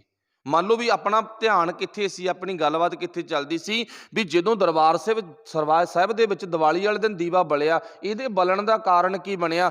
ਉੱਥੇ ਸਾਡੇ ਜਾਗਰੂਕ ਸਿੱਖ ਕੌਮ ਦੇ ਆਗੂ ਉੱਥੇ ਇਕੱਠ ਕਰਦੇ ਸਨ ਵੀ ਆਪਾਂ ਅਕਾਲ ਤਖਤ ਸਾਹਿਬ ਵਿਖੇ ਇਕੱਠ ਕਰਨਾਗਾ। ਅੱਜ ਵੀ ਹੁੰਦਾ, ਜਦੋਂ ਉੱਥੇ ਇਕੱਠ ਕੀਤਾ ਜਾਂਦਾ ਸੀ, ਮਹੰਤਾਂ ਨੇ ਚਾਲ ਖੇਡੀ ਵੀ ਆਪਾਂ ਇਹਨਾਂ ਲੋਕਾਂ ਨੂੰ ਕਿਵੇਂ ਇਕੱਠ ਦੇ ਵਿੱਚੋਂ ਪਾਸੇ ਕਰੀਏ। ਇਹਨਾਂ ਨੇ ਫਿਰ ਦੀਵੇ ਪਹਿਲਾਂ ਆਪਣੇ ਬੰਦਿਆਂ ਨੂੰ ਕਹਿ ਕੇ ਬਲਵਾਏ ਵੀ ਤੁਸੀਂ ਬਾਲੋ ਦੀਵੇ, ਤੇ ਜਦੋਂ ਲੋਕ ਆਉਂਦੇ ਉਹਨਾਂ ਫਿਰ ਦੀਵਿਆਂ ਨੂੰ ਨਮਸਕਾਰਾਂ ਕਰਦੇ। ਇਹ ਟਕਵੰਜ ਕਹਿ ਲਈਏ ਜਿਹਨੂੰ ਆਪਾਂ, ਟਕਵੰਜ ਸ਼ੁਰੂ ਹੋ ਗਿਆ। ਤੇ ਜਦੋਂ ਟਕਵੰਜ ਸ਼ੁਰੂ ਹੋ ਗਿਆ, ਹੁਣ ਵਾਹਿਗੁਰੂ ਭਲਾ ਕਰੇ ਵੀ ਜਦੋਂ ਆਪਾਂ ਨੂੰ ਮੈਸੇਜ ਗੁਰੂ ਕੋਲੋਂ ਮਿਲ ਗਿਆ, ਉਦੋਂ ਬਾਅਦ ਤਾਂ ਬੇਸ਼ੱਕ ਆਪਾਂ ਉਸ ਰੀਤ ਨਾਲੋਂ ਟੁੱਟ ਜਾਈਏ। ਤੇ ਜੇ ਆਪਾਂ ਅਜੇ ਆਪਣੇ ਆਗੂ ਤੱਕ ਪਹੁੰਚੇ ਨਹੀਂਗੇ, ਆਗੂ ਤੱਕ ਪਹੁੰਚਣ ਤੋਂ ਪਹਿਲਾਂ ਸਾਨੂੰ ਕਿਸੇ ਚੀਜ਼ ਨੂੰ ਵੇਖਣਾ ਪੈ ਗਿਆ, ਤੇ ਸੁਭਾਵਿਕ ਗੱਲ ਆ ਬੰਦਾ ਉਹ ਚੀਜ਼ ਦਾ ਆਗੀ ਹੋ ਜਾਂਦਾ ਗਾ, ਉਹ ਉਵੇਂ ਜਿਵੇਂ ਕਰਨ ਲੱਗ ਜਾਂਦਾ ਬੰਦਾ। ਹੁਣ ਕੁਦਰਤੀ ਤੌਰ ਆ ਸਾਰੀ ਸੰਗਤ ਤੁਰੀ ਜਾਂਦੀ ਹੈ ਨਾ, ਸਾਡਾ ਇੱਕ ਮੇਨ ਆਗੂ ਆ ਮੰਨ ਲਓ ਸਾਡੇ ਵਿੱਚ, ਠੀਕ ਹੈ ਨਾ, ਉਹ ਜਾਂਦਾ ਜਾਂਦਾ ਕਿਤੇ ਇੱਦਾਂ ਨਮਸਕਾਰ ਕਰਦੇ, ਸਾਰੀ ਸੰਗਤ ਜਿੰਨੇ ਮੰਗਰ ਜਾਂਦੇ ਉਹਨੇ ਕਿਸੇ ਨੇ ਨਹੀਂ ਪੁੱਛਣਾ ਵੀ ਤੂੰ ਸਿਰ ਕਿਉਂ ਝੁਕਾਇਆ, ਸਾਰਿਆਂ ਨੇ ਉਵੇਂ ਕਰ ਦੇਣਾ ਗਾ। ਹੁਣ ਉਹ ਜਾਂਦੇ ਜਾਂਦੇ ਵਿੱਚੋਂ ਉਹਨਾਂ ਨੇ ਆਪਣੇ ਬੰਦੇ ਵਾੜ ਕੇ ਉਹ ਦੀਵੇ ਲਾ ਕੇ ਦੀਵਾ ਨੂੰ ਮੱਥਾ ਟੇਕਣਾ ਸ਼ੁਰੂ ਕਰਤਾ, ਇਕੱਠ ਖੇਡ ਦਿੱਤਾ ਵੀ ਜਿੰਨੇ ਇਕੱਠ ਵਿੱਚ ਜਾਣਗੇ ਉਹ ਇਕੱਠ ਨੂੰ ਖੇਡੋ। ਹੌਲੀ ਹੌਲੀ ਇਹ ਰੀਤ ਬਣ ਗਈ, ਹੌਲੀ ਹੌਲੀ ਇਹ ਰੀਤ ਬਣ ਗਈ ਭਾਈ। ਸੋ ਵਾਹਿਗੁਰੂ ਭਲਾ ਕਰੇ, ਅੱਜ ਉਹ ਰੀਤ ਸਾਡੇ ਸਿਰ ਚੜ੍ਹ ਕੇ ਬੋਲਦੀ ਆ, ਸਾਡੇ ਦਿਮਾਗ ਦੇ ਵਿੱਚ ਉਹ ਰੀਤ ਅੱਜ ਪੱਕੇ ਤਰ੍ਹਾਂ ਪਰਮਾਨੈਂਟ ਇਉਂ ਕਹਿ ਲਓ ਫਸ ਚੁੱਕੀ ਆ, ਜਿਹਨੂੰ ਕਦੇ ਆਉਣ ਵਾਲੇ ਵਕਤ ਵਿੱਚ ਇਉਂ ਕਹਿ ਲਈਏ ਆਪਾਂ ਨੌਜਵਾਨ ਬੱਚੇ ਜੇ ਗੁਰਬਾਣੀ ਵਿਚਾਰ ਨਾਲ ਜੁੜ ਜਾਣ ਉਹ ਤਾਂ ਤੋੜ ਸਕਦੇ ਨੇ, ਸ਼ਾਇਦ ਆਪਾਂ ਨਹੀਂ ਤੋੜ ਸਕਾਂਗੇ। ਜੇ ਆਪਾਂ ਤੋੜਾਂਗੇ ਤਾਂ ਸਾਡਾ ਧੰਨਵਾਦ ਹੋਵੇਗਾ, ਬਹੁਤ ਚੰਗੀ ਗੱਲ ਹੋਵੇਗੀ। ਸੋ ਕਹਿਣ ਤੋਂ ਭਾਵ ਵੀ ਉੱਥੇ ਇੱਦਾਂ ਸ਼ੁਰੂ ਭਾਈ ਹੋ ਗਏ ਮਹੰਤਾਂ ਦੇ ਕਬਜ਼ੇ ਹੋਣ ਕਰਕੇ, ਤੇ ਇਹਨਾਂ ਦਿਨਾਂ ਦੇ ਨਾਲ ਫਿਰ ਮਤਲਬ ਸਾਡਾ ਸੰਬੰਧ ਐਟੋਮੈਟਿਕ ਹੀ ਪੀੜ੍ਹੀ ਦਰ ਪੀੜ੍ਹੀ, ਰੀਤ ਦਰ ਰੀਤ ਜੁੜ ਗਿਆ, ਠੀਕ ਹੈ ਨਾ। ਅਗਲੀ ਗੱਲ ਕੀ ਆ ਵੀ ਸਤਿਗੁਰੂ ਪਾਤਸ਼ਾਹ ਜੀ ਧੰਨ ਗੁਰੂ ਹਰਗੋਬਿੰਦ ਸਾਹਿਬ ਮਹਾਰਾਜ ਜਦੋਂ ਗਵਾਲੀਅਰ ਦੇ ਕਿਲੇ ਵਿੱਚੋਂ ਆਏ, ਕੋਈ ਸ਼ੱਕ ਨਹੀਂ, ਜਦੋਂ ਦਰਬਾਰ ਸਾਹਿਬ ਦੇ ਵਿੱਚ ਪਹੁੰਚੇ ਆ ਨਾ, ਦੀਵੇ ਬਲੇ, ਕੋਈ ਸ਼ੱਕ ਨਹੀਂ ਇਹਦੇ ਵਿੱਚ, ਉਹ ਇੱਕ ਖੁਸ਼ੀ ਦਾ ਪ੍ਰਗਟਾਵਾ। ਆਪਾਂ ਨਹੀਂ ਕਹਿੰਦੇ ਵੀ ਦੀਵਾ ਮਾੜਾ, ਦੇਖੋ ਆਪਾਂ ਇਹ ਗੱਲ ਨਹੀਂ ਬੋਲੀ ਵੀ ਦੀਵਾ ਬਾਲਣਾ ਮਾੜਾ, ਪਰ ਉਹਦਾ ਕਾਰਨ, ਉਹਦਾ ਰੀਜਨ, ਉਹਦਾ ਮੇਨ ਮਕਸਦ ਕੀ ਆ ਉਹ ਬੁੱਝੋ। ਘਿਓ ਆਮ ਆ ਨਾ ਦੇਸੀ, ਰੋਜ਼ ਘਰ ਦੇ ਵਿੱਚ ਦੀਵਾ ਬਾਲ ਕੇ ਲਾਈ ਚਲੋ, ਸੁਗੰਧੀ ਆਉਂਦੀ ਆ, ਕੋਈ ਮਾੜੀ ਗੱਲ ਨਹੀਂ ਹੈ, ਪਰ ਜੇ ਉਹਨੂੰ ਮੱਥਾ ਟੇਕਣਾ ਮਾੜੀ ਗੱਲ ਆ। ਸਮਝ ਗਏ ਨਾ ਵੀ ਜੇ ਪੂਜਾ ਕਰਨੀ ਹੈ, ਜਿਹਦੀ ਆਪਣੀ ਗੱਲ ਚੱਲੀ ਆ ਵੀ ਰੱਬ ਨੇ ਸਾਨੂੰ ਦੋ ਦਾਤਾਂ ਦਿੱਤੀਆਂ, ਇੱਕ ਈਮਾਨ ਦੀ, ਇੱਕ ਗੁਜਰਾਨ ਦੀ। ਗੁਜਰਾਨ ਦਾ ਪ੍ਰਬੰਧ ਰੱਬ ਨੇ ਕੀਤਾ, ਈਮਾਨ ਦਾ ਪ੍ਰਬੰਧ ਉਹਨੇ ਸਾਨੂੰ ਸਮਝਾਤਾ ਤੇ ਕਰਨਾ ਅਸੀਂ ਸੀ। ਅਮਾਨ ਛੱਡ ਦਿੱਤਾ, ਗੁਜਰਾਨ ਪਿੱਛੇ ਪੈ ਕੇ ਮਾਇਆ ਦੀ ਪੂਜਾ, ਲక్ష్ਮੀ ਦੀ ਪੂਜਾ ਵਿੱਚ ਅਸੀਂ ਜੁੜ ਗਏ, ਠੀਕ ਹੈ ਨਾ। ਹੁਣ 6ਵੇਂ ਪਾਤਸ਼ਾਹ ਧੰਨ ਗੁਰੂ ਹਰਗੋਬਿੰਦ ਸਾਹਿਬ ਮਹਾਰਾਜ ਗਵਾਲੀਅਰ ਦੇ ਕਿਲੇ ਵਿੱਚੋਂ ਮੰਨ ਲਓ ਰਿਹਾ ਹੋ ਕੇ ਆਉਂਦੇ ਨੇ। ਹੁਣ ਸਭ ਤੋਂ ਪਹਿਲਾਂ ਕਿਹਦੇ ਘਰੇ ਪਹੁੰਚਦੇ ਨੇ ਪਾਤਸ਼ਾਹ, ਆਪਾਂ ਨੂੰ ਪਤਾ ਨਾ, ਜੇਲ੍ਹ ਦੇ ਵਿੱਚ ਨਾ ਇੱਕ ਮੁਖੀਆ ਹਰਦਾਸ ਦਰੋਗਾ ਵੀ ਲਿਖਿਆ ਉਹਨੂੰ ਇਤਿਹਾਸ ਨੇ, ਉਹ ਗੁਰੂ ਦਾ ਸ਼ਰਧਾਲੂ ਆ, ਭਾਵੇਂ ਮੁਲਾਜ਼ਮ ਆ, ਕੋਈ ਚੱਕਰ ਨਹੀਂ, ਸਰਕਾਰੀ ਮੁਲਾਜ਼ਮ ਆ, ਜੀ ਸਦਕੇ ਡਿਊਟੀ ਕਰਨ ਦਾ ਹੱਕ ਬਣਦਾ, ਬੱਚੇ ਪਾਲਣੇ ਆ, ਹੈ ਨਾ, ਕੋਈ ਇਹਦੇ ਵਿੱਚ ਦੋ ਰਾਵਾਂ ਨਹੀਂ ਹਨ। ਬੜੇ ਨੇ ਜਿਹੜੇ ਗੁਰੂ ਨਾਲ ਜੁੜੇ ਹੋਏ ਚੰਗੇ ਚੰਗੇ ਸਰਕਾਰੀ ਮੁਲਾਜ਼ਮ ਨੇ, ਚੰਗੇ ਚੰਗੇ, ਉਹਨਾਂ ਟਾਈਮਾਂ ਦੇ ਵਿੱਚ ਵਪਾਰੀ ਲੋਕ ਨੇਗੇ, ਚੰਗੇ ਚੰਗੇ ਨਾਮਵਰ। ਹੁਣ ਭਾਵੇਂ ਹੈ ਇਹ ਜਹਾਂਗੀਰ ਦਾ ਮੁਲਾਜ਼ਮ, ਹੈ ਇਹ ਭਾਵੇਂ ਜੇਲ੍ਹ ਦੇ ਵਿੱਚ ਮੁਲਾਜ਼ਮ ਆ ਇੱਕ, ਪਰ ਗੁਰੂ ਨਾਲ ਪਿਆਰ ਬਹੁਤ ਹੈਗਾ। ਜਦੋਂ ਪਹਿਲ ਗੁਰੂ ਪਾਤਸ਼ਾਹ ਜੀ ਰਿਹਾ ਹੋਏ ਨਾ, ਵਿਚਾਰਾਂ ਵੀ ਹੋਈਆਂ ਜਿਹੜੀਆਂ ਆਪਾਂ ਨੂੰ ਪਤਾ ਵੀ ਪਾਤਸ਼ਾਹ ਜਿਨ੍ਹਾਂ ਨੂੰ ਛਡਾਈ ਜਾਂਦਾ ਨਾ, ਇਹਨਾਂ ਨੇ ਤੇਰਾ ਕਦੇ ਭਲਾ ਨਹੀਂ ਕਰਨਾਗਾ। ਚਲੋ ਆਪਾਂ ਕਈ ਵਾਰੀ ਸੁਣੀਆਂ, ਆਪਾਂ ਮੇਨ ਪੱਖ। ਹੁਣ ਗੁਰੂ ਸਾਹਿਬ ਨੂੰ ਪਹਿਲਾਂ ਭਾਈ ਹਰਦਾਸ ਜੀ ਆਪਣੇ ਘਰ ਦੇ ਵਿੱਚ ਲਗਿਆ, ਜਦੋਂ ਆਪਣੇ ਘਰ ਦੇ ਵਿੱਚ ਲਗਿਆ ਨਾ, ਹੁਣ ਉੱਥੇ ਇਤਿਹਾਸ ਦੱਸਦਾ ਵੀ ਭਾਈ ਹਰਦਾਸ ਜੀ ਨੇ ਨਾ ਪਹਿਲਾਂ ਦੀਵੇ ਬਾਲੇ, ਦੇਸੀ ਘਿਓ ਦੇ ਦੀਵੇ ਬਾਲੇ ਆ ਨਾ, ਦੇਸੀ ਘਿਓ ਦੇ। ਉਹਦਾ ਕਾਰਨ ਇੱਕ ਸੁਗੰਧੀ ਫੈਲਾਉਣਾ, ਤੇ ਦੂਜਾ ਕਾਰਨ ਗੁਰੂ ਸਾਹਿਬ ਜਦੋਂ ਘਰ ਦੇ ਵਿੱਚ ਉਪੜਦੇ ਆ ਨਾ, ਖੁਸ਼ੀ ਦਾ ਪ੍ਰਗਟਾਵਾ। ਉਦੋਂ ਅੱਜ ਵਾਲੀ ਧੂਪ ਤਾਂ ਨਹੀਂ ਆ, ਅੱਜ ਵਾਲੀ ਧੂਫ ਇਹ ਨਹੀਂ ਹੈ, ਸੁਗੰਧੀ ਦਾ ਪ੍ਰਗਟਾਵਾ। ਅੱਜ ਵਾਲੇ ਸੈਂਟ ਆਤਰ ਨਹੀਂ ਹਨ। ਦੋ ਪੱਖ ਬਣ ਗਏ ਨਾ, ਇੱਕ ਖੁਸ਼ੀ, ਮੇਰੇ ਕਿੱਡੇ ਵੱਡੇ ਭਾਗ ਅੱਜ ਮੇਰੇ ਘਰੇ ਗੁਰੂ ਆਇਆ, ਕਿੱਡੇ ਵੱਡੇ ਭਾਗ ਨੇ। ਚਲੋ ਫਿਰ 2 ਨੰਬਰ ਤੇ ਗੁਰੂ ਸਾਹਿਬ ਦਰਬਾਰ ਸਾਹਿਬ ਦੇ ਵਿੱਚ ਪਹੁੰਚਦੇ ਆ, ਤੇ ਆਪਾਂ ਨੂੰ ਪਤਾ ਵੀ ਦਰਬਾਰ ਸਾਹਿਬ ਦੇ ਵਿੱਚ ਵੀ ਗੁਰੂ ਸਾਹਿਬ ਜੀ ਦੇ ਆਉਣ ਤੇ ਸਵਾਗਤ ਕੀਤਾ ਗਿਆ। ਚਲੋ ਇੱਕ ਅਲੱਗ ਵਿਸ਼ਾ ਸਾਡੇ ਪਿਆਰ ਦੀ ਭਾਵਨਾ। ਉੱਥੇ ਇਹ ਪੱਕਾ ਨਹੀਂ ਕੀਤਾ ਬਾਬਾ ਬੁੱਢਾ ਜੀ ਵਰਗਿਆਂ ਨੇ, ਭਾਈ ਗੁਰਦਾਸ ਵਰਗਿਆਂ ਨੇ, ਵੀ ਤੁਸੀਂ ਹਰ ਸਾਲ ਇਹ ਕੰਮ ਕਰਨਾਗਾ। ਉੱਥੇ ਮਤਲਬ ਗੁਰੂ ਸਾਹਿਬ ਦੇ ਆਉਣ ਦਾ ਇੱਕ खुशी का प्रगटावा। मान लो ये लफज सतगुर बंदी छोड़ है, कोई शक नहीं मेरा गुरु बंदी छोड़ आ, पर यह लफज केवल तो केवल साडा अज दे दिन ही ध्यान आ जिहड़ा ये छेवें पातशाह ते चला जाता भी गुरु साहब ने 52 राजा रिहा करवाया तो उन्होंने ताइयों बंदी छोड़ कहना शुरू कर दिता। नहीं, जे आप उदों पहला नज़र मारीए ना तो गुरु नानक साहब भी बाबर की कैद विच बंद सन। बंद होने का कारण आपां नूं पता ना भी बाबर ने इमनाबाद ते धक्का कीता, कुट्टे मारे वड्डे, जिन्ने बच गए उन्होंने जेलों में सुट्टा। भुखण भाणे है ना, रोंदे ने करलाउंदे ने, अपने माड़े कम्मां ते पछताउंदे ने। ते गुरु नानक साहब भी उन्हां कैदियां दे विच चले गए। हुण आपां नूं पता ना वो कैद कित्थे, अवान पिंड जो रावी दे कंढे ते सी, ते हुण उत्थे गुरु नानक साहब भी विच आ ना। ते हुण गुरु नानक साहब सारा हाल उन्हां ने जदों इमनाबाद ते चढ़ के आए ना, बाबर ने धक्का कीता उदों भी वेख्या, जदों सारिਆਂ ਨੂੰ फड़ जेलों में सुट दिता नाल गुरु नानक साहब भी विच ही वागे, नाल ही चले गए ना। ते हुण गुरु नानक साहब भी बंदी छोड़ आ, मेरा गुरु अज भी बंदी छोड़ आ, वह अज भी साडे बंधन कटदा गा। पर बंधन ये नहीं भी 52 राजा नूं बाहर कढ़ लिया तो इन्नी गलती बंधन छोड़ कह दिता आपां ना। बंधन कट्टण वाला पक्ष आ जिहड़ा वो आपां नूं गुरबाणी विचों वेखना पवेगा, इतिहास विचों वेखना पवेगा। हुण गुरु नानक साहब इउं बंधन कट्टदे ने, वो लोकां दे नाल ही जेल विच चले गए। हुण गुरु नानक साहब चुप ने बिल्कुल, लोग बहुत ज़्यादा दुखी हो रहे ने, रो रहे ने, तड़फ रहे ने, अपने कीते माड़े कर्मां ते पछता रहे ने। हुण उत्थे कीता की आपां नूं पता ना, पीहण ला दिता भी सारिਆਂ ने ਚੱਕੀਆਂ चलाउणियां, भुखण भाणे ने। हुण ਚੱਕੀਆਂ नहीं चलदियां, एक तो दुखी है ना, भुखण भाणे ने, रोंदे करलाउंदे ने, वो काम किवें करन। हुण गुरु नानक साहब ने उत्थे फिर शब्द गाए। आपां नूं पता ना, मरदाने नूं कहा मरदानिया रवाब छेड़, ये दुखी लोग ने शब्द गाया, शब्द गाउणे शुरू कीते तां उत्थे वो शब्द इन्ने ध्यान दे नाल, इन्नी एकाग्रता दे नाल वो कैदी लोकां ने सुनिया। उन्हां दा हिरदा कह लो, कलेजा कह लो, बिन्निया गया।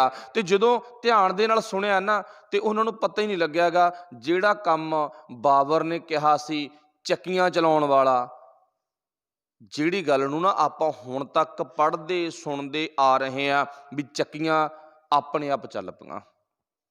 सो वाहिगुरू भला करे।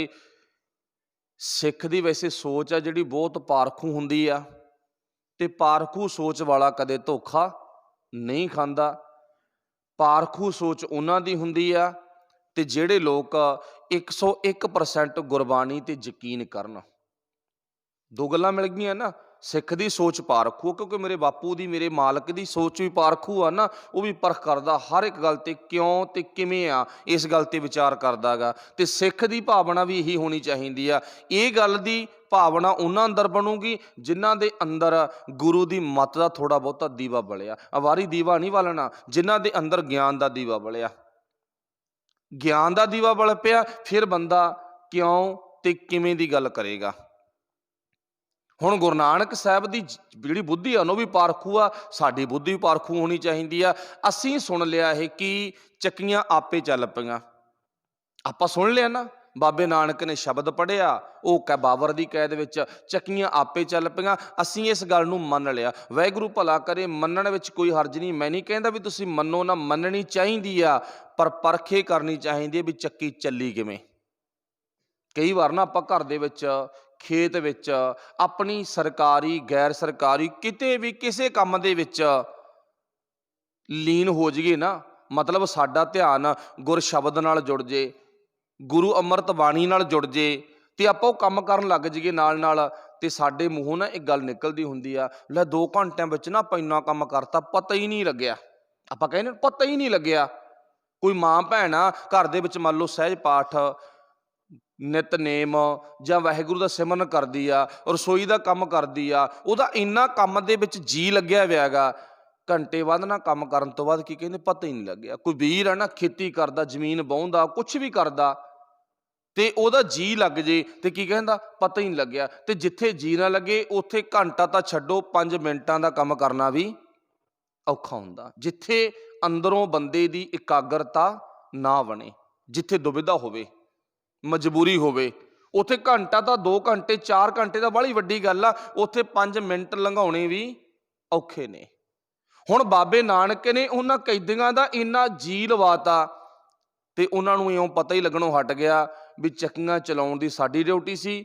ਭਾਵ ਇਉਂ ਮਹਿਸੂਸ ਹੋਵੇ, ਚੱਕੀਆਂ ਚਲਾ ਤਾਂ ਖੁਦ ਰਹੇ ਨੇ, ਕੋਈ ਸ਼ੱਕ ਨਹੀਂ ਉਹਦੇ ਵਿੱਚ, ਪਰ ਮਹਿਸੂਸ ਇਉਂ ਹੋਵੇ ਵੀ ਚੱਕੀਆਂ ਆਪੇ ਚੱਲਦੀਆਂ ਨੇ।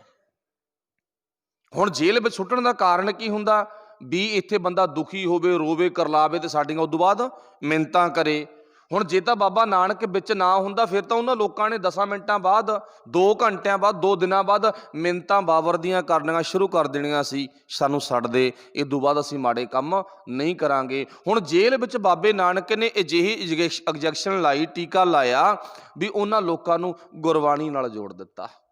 ਪਹਿਲਾਂ ਅਹਿਸਾਸ ਕਰਵਾਇਆ ਵੀ ਤੁਹਾਡਾ ਇੱਥੇ ਆਉਣ ਦਾ ਕਾਰਨ ਤੁਹਾਡੀਆਂ ਮੰਦੀਆਂ ਕਰਤੂਤਾਂ ਤੇ ਬਾਣੀ ਨੂੰ ਟੁੱਟੇ ਆ ਨਾ, ਰੱਬ ਨੂੰ ਟੁੱਟੇ ਹੋ ਤਾਂ ਤੁਸੀਂ ਇੱਥੇ ਆਏ ਹੋ। ਮਾਰ ਝੱਲੀ ਆ, ਮਾਰੇ ਗਏ, ਕੱਟੇ ਗਏ, ਵੱਢੇ ਗਏ, ਜੇਲ੍ਹਾਂ ਵਿੱਚ ਬੰਦ ਹੋ ਗਏ। ਸਾਰਾ ਕੁਝ ਅਹਿਸਾਸ ਕਰਵਾਉਣ ਤੋਂ ਬਾਅਦ ਗੁਰਬਾਣੀ ਦਾ ਅਜਿਹਾ ਟੀਕਾ ਲਾਇਆ, ਉਹ ਲੋਕ ਬਾਬੇ ਨਾਨਕ ਦੇ ਚਰਨ ਫੜ ਕੇ ਬਹਿ ਗਏ। ਕਹਿੰਦੇ ਸਾਨੂੰ ਹੁਣ ਜੇਲ੍ਹ ਵੀ ਤੇ ਸਾਨੂੰ ਸਾਡਾ ਘਰ ਵੀ ਇੱਕੋ ਹੀ ਲੱਗਦੇ ਨੇ, ਸਾਨੂੰ ਕੋਈ ਪਰਵਾਹ ਨਹੀਂ, ਭਾਵੇਂ ਸਾਨੂੰ ਜੇਲ੍ਹ 'ਚ ਰੱਖ ਲੈ ਤੇ ਭਾਵੇਂ ਸਾਨੂੰ ਘਰੇ ਰਹਿਣਾ ਪੈ ਜੇ। ਤੇ ਹੁਣ ਬਾਬਾ ਗੁਰੂ ਨਾਨਕ ਸਾਹਿਬ ਵੀ ਕੈਦ ਵਿੱਚ ਹੀ ਆ ਨਾ, ਉਹਨਾਂ ਨੂੰ ਕੈਦ ਨਹੀਂ ਲੱਗਦੀ। ਸਤਿਗੁਰ ਮੇਰਾ ਬੰਦੀ ਛੋੜ ਆ ਨਾ, ਕੈਦ ਨਹੀਂ ਲੱਗਦੀ। ਮਾਤਾ ਗੁਜਰ ਕੌਰ ਵੀ ਕੈਦ 'ਚ ਆ ਨਾ, ਨਹੀਂ ਡਰ ਲੱਗਦਾ, ਕਹਿੰਦੀ ਨਹੀਂ ਮੈਨੂੰ ਕੀ ਫਰਕ ਪੈਣਾ, ਕਹਿੰਦੀ ਕੋਈ ਗੱਲ ਨਹੀਂ, ਫਿਰ ਕੀ ਹੋ ਗਿਆ, ਉੱਥੇ ਵੀ ਰੱਬ ਦੀ ਰਜ਼ਾ 'ਚ ਆ, ਇੱਥੇ ਵੀ ਰੱਬ ਦੀ ਰਜ਼ਾ 'ਚ ਆ, ਸਾਨੂੰ ਕੋਈ ਦੁੱਖ ਹੀ ਨਹੀਂ ਹੈ। ਮੀਰ ਮੰਨੂ ਦੀ ਕੈਦ ਵਿੱਚ ਅਨੇਕਾਂ ਮਾਵਾਂ ਨੇ, ਭੈਣਾਂ ਨੇ, ਉਹ ਕਹਿੰਦੀਆਂ ਕੋਈ ਪਰਵਾਹ ਨਹੀਂ, ਫਿਰ ਕੀ ਹੋ ਗਿਆ। ਮਤਲਬ ਇੰਨਾ ਧਿਆਨ ਉਹਨਾਂ ਦਾ ਗੁਰਬਾਣੀ ਤੇ ਫੋਕਸਾ ਧਿਆਨ ਜੁੜਿਆ ਹੋਇਆ ਗਾ। ਇਵੇਂ ਜਿਵੇਂ ਗੁਰੂ ਨਾਨਕ ਸਾਹਿਬ ਨੇ ਉਹਨਾਂ ਨੂੰ ਅਜਿਹਾ ਸਮਝਾਇਆ, ਉਹਨਾਂ ਦੇ ਜੀਵਨ ਵਿੱਚ ਆਨੰਦ ਪੈਦਾ ਹੋ ਗਿਆ। ਜਦੋਂ ਆਨੰਦ ਪੈਦਾ ਹੋ ਗਿਆ ਨਾ ਤੇ ਫਿਰ ਬਾਬਰ ਦੇ ਜਿਹੜੇ ਪਹਿਰੇਦਾਰ ਆ ਨਾ, ਜਿਹੜੇ ਬਾਬਰ ਦੇ ਸਿਪਾਹੀ ਨੇ, ਉਹਨਾਂ ਨੇ ਜਾ ਕੇ ਬਾਬਰ ਨੂੰ ਕਿਹਾ ਵੀ ਇੱਕ ਬੰਦਾ, ਉਹਦੇ ਨਾਲ ਇੱਕ ਰਬਾਬ ਵਜਾਉਣ ਵਾਲਾ, 2 ਵਿਅਕਤੀ ਨੇ, ਉਹਨਾਂ ਨੇ ਇੰਨੇ ਸੋਹਣੇ ਢੰਗ ਦੇ ਨਾਲ ਜਿਹੜੇ ਜੇਲ੍ਹ ਵਿੱਚ ਤੂੰ ਦੁਖੀ ਕਰਨ ਦੇ ਲਈ ਲੋਕ ਬਹਾਏ ਆ ਨਾ, ਉਹਨਾਂ ਨੂੰ ਤਕਲੀਫ ਦੇਣ ਦੇ ਲਈ ਚੱਕੀਆਂ ਵੀ ਫੜਾਈਆਂ ਨੇ, ਉਹਨਾਂ ਨੂੰ ਤਾਂ ਉਹਨੇ ਇੰਨੇ ਧਿਆਨ ਦੇ ਨਾਲ ਕੀਲਿਆ ਗਾ, ਉਹ ਸਾਰੇ ਖੁਸ਼ ਨੇ, ਨਾਰਾਜ਼ ਕੋਈ ਨਹੀਂ ਉਹਨਾਂ 'ਚ। ਬਾਬਰ ਨੇ ਸੋਚਿਆ ਜਿਹਾ ਕੌਣ ਆ, ਜਦੋਂ ਆ ਕੇ ਵੇਖਿਆ ਨਾ ਤੇ ਸੱਚ ਜਾਣਿਓ ਬਾਬਰ ਨੇ ਹੱਥ ਬੰਨ੍ਹ ਲਏ। ਕਹਿੰਦੇ ਬਾਬਾ ਗੁਰੂ ਨਾਨਕ ਸਾਹਿਬ ਨਾਲ ਗੱਲਬਾਤ ਕਰਕੇ ਨਾ, ਮੁਲਾਕਾਤ ਕਰਕੇ ਹੱਥ ਬੰਨ੍ਹ ਲਏ। ਕਹਿੰਦੇ ਬਾਬਾ ਤੂੰ ਚਲਾ ਜਾ। ਹੁਣ ਬਾਬਾ ਇਹ ਕਹਿੰਦਾ ਮੈਂ ਨਹੀਂ ਜਾਣਾ, ਕਹਿੰਦਾ ਨਾਲੇ ਸਾਰੇ ਜਾਣਗੇ। ਆਪਣਾ ਕੰਮ ਮਤਲਬ ਮਕਸਦ ਕੀ ਸੀ, ਜਿਹੜੀ ਗੱਲ ਕੀਤੀ ਆ ਵੀ ਗੁਰੂ ਹਰਗੋਬਿੰਦ ਸਾਹਿਬ ਨਾਲੋਂ ਪਹਿਲਾਂ ਤਾਂ ਫਿਰ ਗੁਰੂ ਨਾਨਕ ਸਾਹਿਬ ਵੀ ਬਾਬਰ ਦੀ ਕੈਦ ਵਿੱਚੋਂ ਇੱਕ ਨਹੀਂ ਅਨੇਕਾਂ ਨੂੰ ਲੈ ਕੇ ਆਏ ਨੇ। ਪਰ ਉਦੋਂ ਦਰਬਾਰ ਸਾਹਿਬ ਦੀ ਸਥਾਪਨਾ ਨਹੀਂ ਸੀ ਹੋਈ, ਪਰ ਉਦੋਂ ਦੀਵਾ ਕਿਸੇ ਨੇ ਨਹੀਂ ਸੀ ਬਾਲਿਆ। ਤੇ ਉਦੋਂ ਫਿਰ ਗੁਰੂ ਨਾਨਕ ਸਾਹਿਬ ਵੱਲ ਸਾਡਾ ਧਿਆਨ ਕਿਉਂ ਨਹੀਂ ਜਾਂਦਾ ਹੈਗਾ ਵੀ ਉਹ ਵੀ ਬੰਦੀ ਛੋੜ ਆ। ਅਸੀਂ ਫਿਰ ਲక్ష్ਮੀ ਦੀ ਪੂਜਾ ਜਾਂ ਅਣਮਤੀ ਪੂਜਾ ਦੇ ਵਿੱਚ ਕਿਉਂ ਪੈ ਗਏ, ਇਹਦਾ ਕਾਰਨ ਕੀ ਆ। ਅਸੀਂ ਅਜੇ ਬੰਧਨਾਂ ਤੋਂ ਮੁਕਤ ਨਹੀਂ ਹੋਏਗੇ। ਬਾਬਾ ਨਾਨਕ ਤਾਂ ਭਾਈ ਜੇਲ੍ਹਾਂ ਵਿੱਚ ਬੈਠਿਆਂ ਨੂੰ ਵੀ ਬੰਧਨਾਂ ਤੋਂ ਮੁਕਤ ਕਰਦਾ ਤੇ ਘਰਾਂ ਵਿੱਚ ਬੈਠਿਆਂ ਨੂੰ ਵੀ ਬੰਧਨਾਂ ਤੋਂ ਮੁਕਤ ਕਰ ਦਿੰਦਾ ਹੈਗਾ। ਬੰਧਨ ਕੀ ਨੇ? ਸਾਡਾ ਪਰਿਵਾਰ। ਬੰਧਨ ਕੀ ਨੇ? ਸਾਡੀ ਡਿਊਟੀ। ਬੰਧਨ ਸਾਡੇ ਕੰਮ।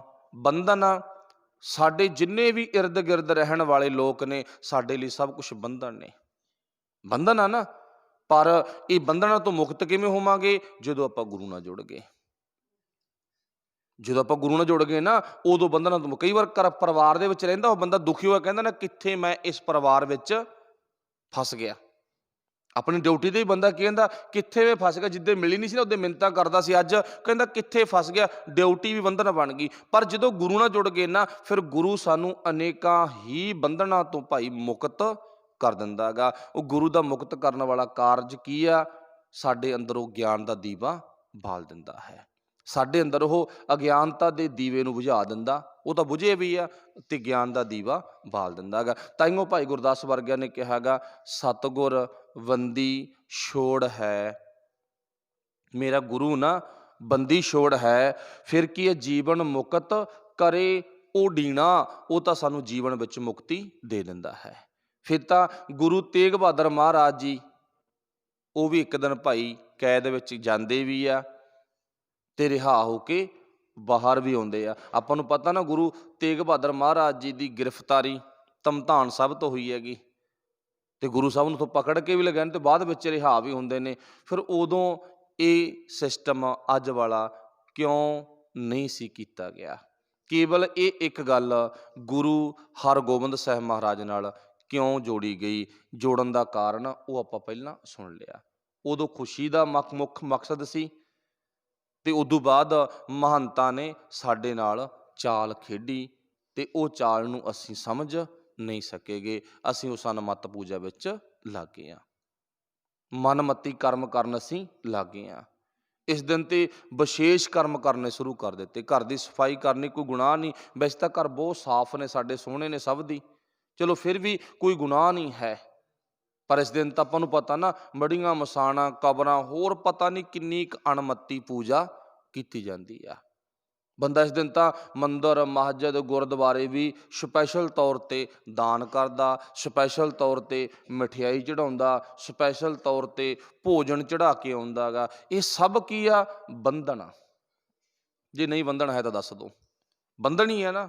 ਘਰ ਦੇ ਵਿੱਚ ਭਾਵੇਂ ਸਾਲ ਭਰ ਕਿਸੇ ਬੱਚੇ ਨੂੰ ਦੁੱਧ ਦੀ ਘੁੱਟ ਨਹੀਂ ਮਿਲੀ, ਪਰ ਅੱਜ ਵਾਲੇ ਦਿਨ ਖੀਰ ਬਣਾਉਣੀ ਹੀ ਬਣਾਉਣੀ ਆ, ਮਹੰਤ ਨੂੰ ਖਵਾਉਣੀ ਹੀ ਖਵਾਉਣੀ ਆ, ਪੁਜਾਰੀ ਨੂੰ ਖਵਾਉਣੀ ਹੀ ਖਵਾਉਣੀ ਆ। ਸੋਚ ਕੇ ਤੇ ਬੰਧਨ ਆ ਨਾ। ਤੇ ਗੁਰੂ ਇਹਨਾਂ ਬੰਧਨਾਂ ਤੋਂ ਭਾਈ ਸਾਨੂੰ ਕੱਟਦਾ ਗਾ। ਜਿੱਦੇ ਸਾਡੇ ਅੰਦਰ ਗਿਆਨ ਦਾ ਦੀਵਾ ਬਲ ਪਿਆ, ਅਸੀਂ ਆਪਣੀ ਕਿਰਤ ਵਿੱਚ ਜੁੜ ਗਏ, ਕਿਰਤ ਵਿੱਚ ਲੀਨ ਹੋਇਆ ਬੰਦਾ ਇਹਨਾਂ ਬੰਧਨਾਂ ਤੋਂ ਮੁਕਤ ਹੋ ਜਾਂਦਾ ਹੈ। ਸੋ ਗੁਰੂ ਭਲਾ ਕਰੇ ਆਪਾਂ ਵੀ ਭਾਈ ਇੱਦਾਂ ਗੁਰੂ ਨਾਲ ਜੁੜ ਕੇ ਵਿਸ਼ੇ ਵਿਕਾਰਾਂ ਤੋਂ, ਮਾੜੇ ਕੰਮਾਂ ਤੋਂ, ਇਹਨਾਂ ਬੰਧਨਾਂ ਤੋਂ ਮੁਕਤ ਹੋਈਏ। ਤੇ ਗੁਰੂ ਸਾਹਿਬ ਜੀ ਨੇ ਇੱਥੇ ਕੇਵਲ 52 ਨਹੀਂ, ਅਨੇਕਾਂ 118 ਦਾ ਜ਼ਿਕਰ ਵੀ ਆਉਂਦਾ, ਵੱਧ ਦਾ ਜ਼ਿਕਰ ਵੀ ਆਉਂਦਾ, ਅਨੇਕਾਂ ਰਾਜਿਆਂ ਨੂੰ ਰਿਹਾ ਕਰਵਾਇਆ ਸੀ। 52 ਕਲੀਆਂ ਵਾਲਾ ਤਾਂ ਗੁਰੂ ਸਾਹਿਬ ਦੇ ਚੋਲਾ ਪਹਿਨਿਆ ਹੋਇਆ ਸੀ। ਭਾਵ ਉਹ ਜਿੰਨੇ ਵੀ ਕਲੀਆਂ ਪਕੜ ਕੇ ਨਾਲ ਚੋਲੇ ਦੇ ਲੜ ਪਕੜ ਕੇ ਆ ਗਏ, ਉਹ 52 ਤੇ ਨਾਲ ਹੋਰ ਵੀ ਅਨੇਕਾਂ ਆ ਗਏ ਸਨ। ਇੱਥੇ ਇੱਕ ਨਹੀਂ, ਗੁਰੂ ਕਦੇ ਕਿਸੇ ਨਾਲ ਵਿਤਕਰਾ ਨਹੀਂ ਕਰਦਾ ਵੀ ਮੈਂ ਕਿਸੇ ਨੂੰ ਬੰਧਨ ਤੋਂ ਮੁਕਤ ਨਹੀਂ ਕਰਨਾ, ਕਿਸੇ ਨੂੰ ਰਿਹਾ ਨਹੀਂ ਕਰਾਉਣਾ। ਅੱਜ ਸਾਡੀ ਸੋਚ ਕੈਦ ਵਿੱਚ ਪਕੜੀ ਹੋਈ ਆ, ਬੰਦੇ ਦੀ ਕੈਦ 'ਚ ਆ, ਮਨਮਤੀ ਪੂਜਾ ਦੀ ਕੈਦ 'ਚ ਆ, ਬੁਰੇ ਕੰਮਾਂ ਦੀ ਕੈਦ ਵਿੱਚ ਹੈ। ਤੇ ਗੁਰੂ ਸਾਡੀ ਅੱਜ ਸੋਚ ਨੂੰ ਇਹ ਬੰਧਨ ਦੇ ਵਿੱਚੋਂ ਬਾਹਰ ਕੱਢਦਾ ਗਾ, ਜੇ ਆਪਾਂ ਕਢਵਾਉਣਾ ਚਾਹੀਏ ਤਾਂ।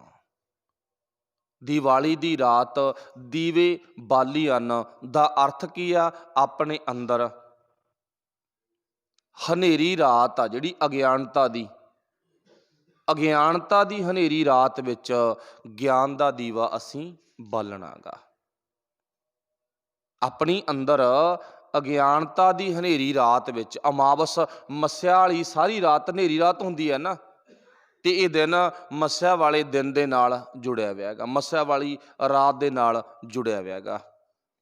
ਤੇ ਹੁਣ ਸੋਚ ਕੇ ਵੇਖੋ, ਇਸ ਦਿਨ ਦੀਵਾ ਬਾਲਿਆ ਗਿਆ ਤੇ ਗੁਰੂ ਸਾਹਿਬ ਨੇ ਇਸੇ ਦਿਨ ਨਾਲ ਸੰਬੰਧਿਤ ਅਮਾਵਸ ਵਾਲਾ ਦਿਨ ਆ ਜਿਹੜਾ ਉਹ ਸਾਡੇ ਅੰਦਰ ਨੂੰ ਕਿਹਾ ਗਾ ਵੀ ਸਾਡੇ ਅੰਦਰ ਅਗਿਆਨਤਾ ਦੀ ਅਮਾਵਸ ਹਨੇਰੀ ਰਾਤ ਹੈ, ਇਹਦੇ ਵਿੱਚ ਭਾਈ ਅਸੀਂ ਗਿਆਨ ਦਾ ਦੀਵਾ ਬਾਲਣਾ ਹੈ। ਉਹ ਗਿਆਨ ਦੇ ਦੀਵੇ ਨੇ ਸਾਨੂੰ ਬਾਬਰ ਦੀ ਕੈਦ ਵਿੱਚੋਂ ਵੀ ਛਡਵਾ ਦੇਣਾ, ਉਹ ਗਿਆਨ ਦੇ ਦੀਵੇ ਨੇ ਸਾਨੂੰ ਗਵਾਲੀਅਰ ਦੀ ਕੈਦ ਵਿੱਚੋਂ ਵੀ ਛਡਵਾ ਦੇਣਾ, ਉਹ ਗਿਆਨ ਦੇ ਦੀਵੇ ਨੇ ਸਾਨੂੰ ਔਰੰਗਜ਼ੇਬ ਦੀ ਕੈਦ ਵਿੱਚੋਂ ਵੀ ਛਡਵਾ ਦੇਣਾ, ਤੇ ਉਸੇ ਗਿਆਨ ਦੇ ਦੀਵੇ ਨੇ ਸਾਨੂੰ ਵਿਸ਼ੇ ਵਿਕਾਰਾਂ ਦੀ, ਅਗਿਆਨਤਾ ਦੀ ਮੱਤ ਵਿੱਚੋਂ ਵੀ ਛਡਵਾ ਦੇਣਾ, ਜੇ ਆਪਾਂ ਛਡਵਾਉਣਾ ਚਾਹੀਏ ਤਾਂ।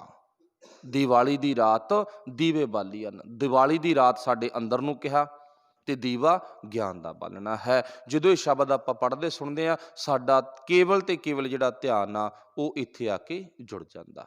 ਇਹ ਸਾਡੇ ਇਤਿਹਾਸ ਨਾਲ ਜੁੜੀ ਹੋਈ ਆਪਾਂ ਸੰਖੇਪ ਵਿਚਾਰ ਕੀਤੀ ਹੈ। ਤੇ ਦੂਜੀ ਵਿਚਾਰ ਇਹ ਅਯੁੱਧਿਆ ਤੋਂ ਆਏ ਹੋਏ ਰਾਮ ਨਾਲ ਜੁੜੀ ਹੋਈ ਆ।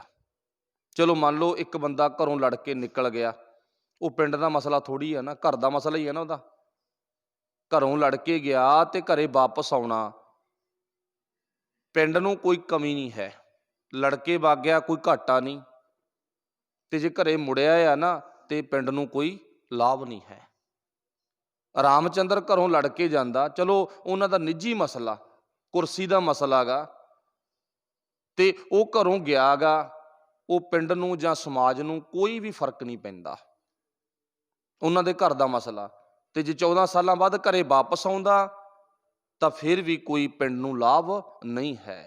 ਤੇ ਇਹ ਆਪਾਂ ਗੱਲ ਪਹਿਲਾਂ ਸਮਝ ਲਈ ਵੀ ਸਾਡੇ ਤੇ ਜਿਵੇਂ ਮਹੰਤ ਭਾਰੂ ਆ ਨਾ, ਤੇ ਇਵੇਂ ਜਿਵੇਂ ਜਿਹੜਾ ਪੁਜਾਰੀ ਆ, ਉਹ ਪੁਜਾਰੀ ਕੋਈ ਵੀ ਹੋ ਸਕਦਾ, ਪੁਜਾਰੀ ਸਾਂਝਾ ਲਫ਼ਜ਼ ਆ। ਚਲੋ ਜਦੋਂ ਆਪਾਂ ਬ੍ਰਾਹਮਣ ਦੀ ਗੱਲ ਕਰਦੇ ਹਾਂ ਤਾਂ ਸਾਡਾ ਧਿਆਨ ਕਿਸੇ ਜਾਤ ਤੇ ਵਗ ਜਾਂਦਾ, ਜਾਤ ਤੇ ਨਹੀਂ ਲੈ ਕੇ ਜਾਣਾ। ਭਾਈ ਮਨੀ ਸਿੰਘ ਵਰਗੇ ਜਿਹੜੇ ਦੀਵਾਲੀ ਵਾਲੇ ਦਿਨ ਸਰਬੱਤ ਖਾਲਸਾ ਬੁਲਾਉਂਦੇ ਆ ਨਾ, ਉਹ ਬ੍ਰਾਹਮਣਾਂ ਦੇ ਪੁੱਤਰ ਹੀ ਨੇਗੇ। ਭਾਵ ਕੀ ਇੱਥੇ ਪੁਜਾਰੀ ਹੈ ਜਿਹੜਾ, ਉਹ ਭਾਈ ਬਹੁਤ ਜ਼ਿਆਦਾ ਸਤਰ ਦਿਮਾਗ ਦਾ ਹੁੰਦਾ। ਸੌਖਾ ਸਮਝ ਲਓ ਵੀ ਜਿਹੜਾ ਮੰਗ ਕੇ ਖਾਣਾ ਗਿੱਝ ਗਿਆ ਨਾ, ਮਤਲਬ ਜਿਹਨੂੰ ਹੱਥ ਅੱਡਿਆਂ ਤੋਂ ਮਿਲਣ ਲੱਗ ਗਿਆ, ਤੇ ਉਹ ਕੰਮ ਕਦੇ ਕਰਕੇ ਰਾਜੀ ਨਹੀਂ ਹੁੰਦਾ ਗਾ, ਤੇ ਨਾ ਹੀ ਉਹ ਕੰਮ ਕਰੇ ਤੇ ਨਾ ਹੀ ਕਰਨ ਦੀ ਗੱਲ ਕਿਸੇ ਨੂੰ ਕਰਨ ਦੇਵੇ। ਜਿੰਨਾ ਮਰਜ਼ੀ ਮੂਹਰਲਾ ਬੰਦਾ ਉਹਨੂੰ ਸਮਝਾਈ ਜਾਵੇ, ਤੂੰ ਕੰਮ ਕਰ ਲੈ, ਐਂ ਕਰ ਲੈ, ਜਾਓ ਕਰ ਲੈ, ਐਡਾ ਵੱਡਾ ਗਾ, ਮੋਟਾ ਡਾਢਾ, ਨਾ ਨਾ, ਉਹ ਇਸ ਗੱਲ ਤੇ ਆਉਣ ਨਹੀਂ ਦਿੰਦਾ। ਉਹਦਾ ਦਿਮਾਗ ਸਤਰ ਆ। ਤੇ ਜਿਹੜੇ ਬੰਦੇ ਨੂੰ ਸਾਡੇ ਘਰ ਵਿੱਚ ਕੋਈ ਮਰ ਗਿਆ ਤਾਂ ਵੀ ਖਾਣ ਨੂੰ ਮਿਲ ਗਿਆ, ਸਾਡੇ ਘਰ ਵਿੱਚ ਜੰਮ ਪਿਆ ਤਾਂ ਵੀ ਪੁਜਾਰੀ ਨੂੰ ਖਾਣ ਨੂੰ ਮਿਲ ਗਿਆ, ਸਾਡੇ ਘਰੇ ਵਿਆਹ ਗਾ ਤਾਂ ਵੀ ਪੁਜਾਰੀ ਨੂੰ ਖਾਣ ਨੂੰ ਮਿਲ ਗਿਆ, ਫਿਰ ਉਹ ਬੰਦੇ ਨੂੰ ਕੰਮ ਕਰਨ ਦੀ ਕੀ ਲੋੜ ਆ? ਆਪਾਂ ਪਹਿਲਾਂ ਗੱਲ ਸੁਣੀ ਸੀ ਨਾ ਵੀ ਚੋਰ ਨੇ ਚੋਰੀ ਕਰਨੀ ਆ, ਆਪਾਂ ਮੰਨ ਲਿਆ ਵੀ ਕੰਧਾਂ ਬੜੀਆਂ ਉੱਚੀਆਂ ਨੇ, ਜਿੰਦੇ ਅਸੀਂ 2-2 ਲਾਤੇ, ਡਬਲ ਜਿੰਦੇ ਲਾਤੇ ਨਾ, ਤੇ ਜਿਹਨੇ ਚੋਰੀ ਕਰਨੀ ਆ ਨਾ, ਉਹ ਤਾਂ ਭਾਈ ਜਿੰਨੀਆਂ ਮਰਜ਼ੀ ਕੰਧਾਂ ਉੱਚੀਆਂ ਹੋਣ, ਜਿੰਨੇ ਮਰਜ਼ੀ ਡਬਲ ਜਿੰਦੇ ਹੋਣ, ਉਹ ਤਾਂ ਬਿਉਂ ਤਗਲਾ ਬਣਾਈ ਬੈਠਾ। ਉਹਦਾ ਦਿਮਾਗ ਸਾਡੇ ਨਾਲੋਂ ਵੱਧ ਕੇ ਆ। ਇਸ ਕਰਕੇ ਜਿਹੜਾ ਪੁਜਾਰੀ ਆ ਨਾ, ਉਹਨੇ ਸਾਡੇ 'ਚ ਜੋ ਘੁਸਪੈਠ ਕੀਤੀ ਆ, ਉਹਦਾ ਦਿਮਾਗ ਸਾਡੇ ਨਾਲੋਂ ਭਾਈ ਜ਼ਿਆਦਾ ਗਾ, ਉਹ ਸਾਡੀਆਂ ਗੱਲਾਂ ਵਿੱਚ ਕਦੇ ਨਹੀਂ ਆਵੇਗਾ।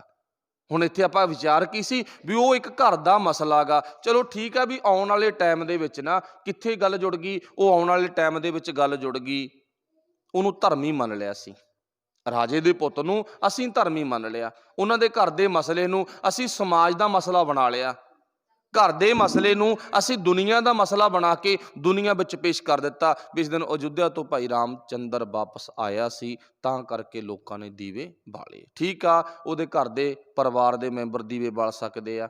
ਵੈਸੇ ਤਾਂ ਮੇਰੇ ਖਿਆਲ ਮੁਤਾਬਕ ਜੇ ਉਦੋਂ ਤੱਕ ਉਹਦੀ ਕਈ ਮਾਂ ਜਿਉਂਦੀ ਆ ਨਾ, ਤੇ ਉਹ ਦੀਵਾ ਕਿੱਥੇ ਵਲਣ ਦੇਵੇਗੀ? ਉਸਨੇ ਘਰੋਂ ਕਢਾਇਆ ਨਾ। ਉਹਦਾ ਮੰਨਿਆ ਜਾਂਦਾ ਵੀ ਰਾਜੇ ਦੇ 3 ਰਾਣੀਆਂ ਸੀ, ਇੱਕ ਦੇ 2 ਬੱਚੇ ਸੀ, ਇੱਕ ਦੇ 2 ਦੇ ਇੱਕ ਬੱਚਾ ਸੀ।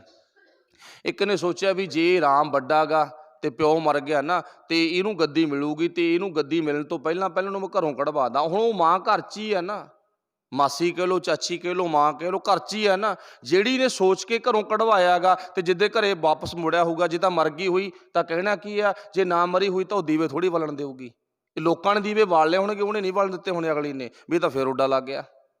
ਕਹਿਣ ਤੋਂ ਭਾਵ ਇੱਕ ਘਰ ਦੇ ਮਸਲੇ ਨੂੰ ਸਾਡੇ ਸਮਾਜ ਨੇ ਇੱਕ ਧਰਮ ਦਾ ਮਸਲਾ ਜਾਂ ਸਮਾਜ ਦਾ ਮਸਲਾ ਮੰਨ ਲਿਆ।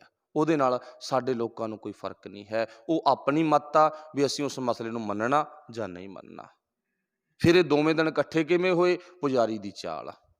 ਵੈਸੇ ਹਰਗੋਬਿੰਦ ਸਾਹਿਬ ਮਹਾਰਾਜ ਨਾ ਗਵਾਲੀਅਰ ਦੇ ਕਿਲੇ ਵਿੱਚੋਂ ਜੋ ਭਟਵਈਆਂ ਦੇ ਮੁਤਾਬਕ ਹੈਗਾ ਮਾਘ ਵਿੱਚ ਘਰੇ ਆਏ ਨੇਗੇ, ਮਾਘ ਦੇ ਦਿਨਾਂ ਵਿੱਚ। ਤੇ ਇਹ ਦਿਨ ਕਦੋਂ ਮਨਾਇਆ ਗਿਆ? ਨਵੰਬਰ ਵਿੱਚ।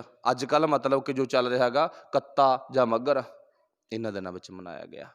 ਸੋ ਇਸ ਕਰਕੇ ਵੀ ਜਿਹੜਾ ਰਲਗੱਡ ਆ ਨਾ, ਉਹ ਕਾਫੀ ਮਾਤਰਾ ਦੇ ਵਿੱਚ ਆ। ਚਲੋ ਆਪਾਂ ਉਹ ਸਾਰਾ ਕੁਝ ਛੱਡ ਕੇ ਪਾਸੇ ਕਰਕੇ ਇੱਕ ਗੱਲ ਵੇਖਣੀ ਆ ਵੀ ਆਪਾਂ ਆਪਣੇ ਅੰਦਰ ਗਿਆਨ ਦਾ ਦੀਵਾ ਬਾਲ ਲਈਏ। ਜਿਵੇਂ ਬਾਬੇ ਲਾਲੋ ਨੇ ਦੀਵਾ ਬਾਲਿਆ ਹੋਇਆ ਸੀ ਨਾ, ਤੇ ਬਾਬੇ ਨਾਨਕ ਨੇ ਜਾ ਕੇ ਨਾ ਲਾਲੋਂ ਦੇ ਪੈਰੀਂ ਹੱਥ ਲਾਏ। ਲੋਕ ਤਾਂ ਬਾਬੇ ਨਾਨਕ ਦੇ ਪੈਰੀਂ ਹੱਥ ਲਾਉਂਦੇ ਆ ਨਾ, ਗੁਰੂ ਨਾਨਕ ਸਾਹਿਬ ਉਲਟ ਗਿਆ ਨਾ।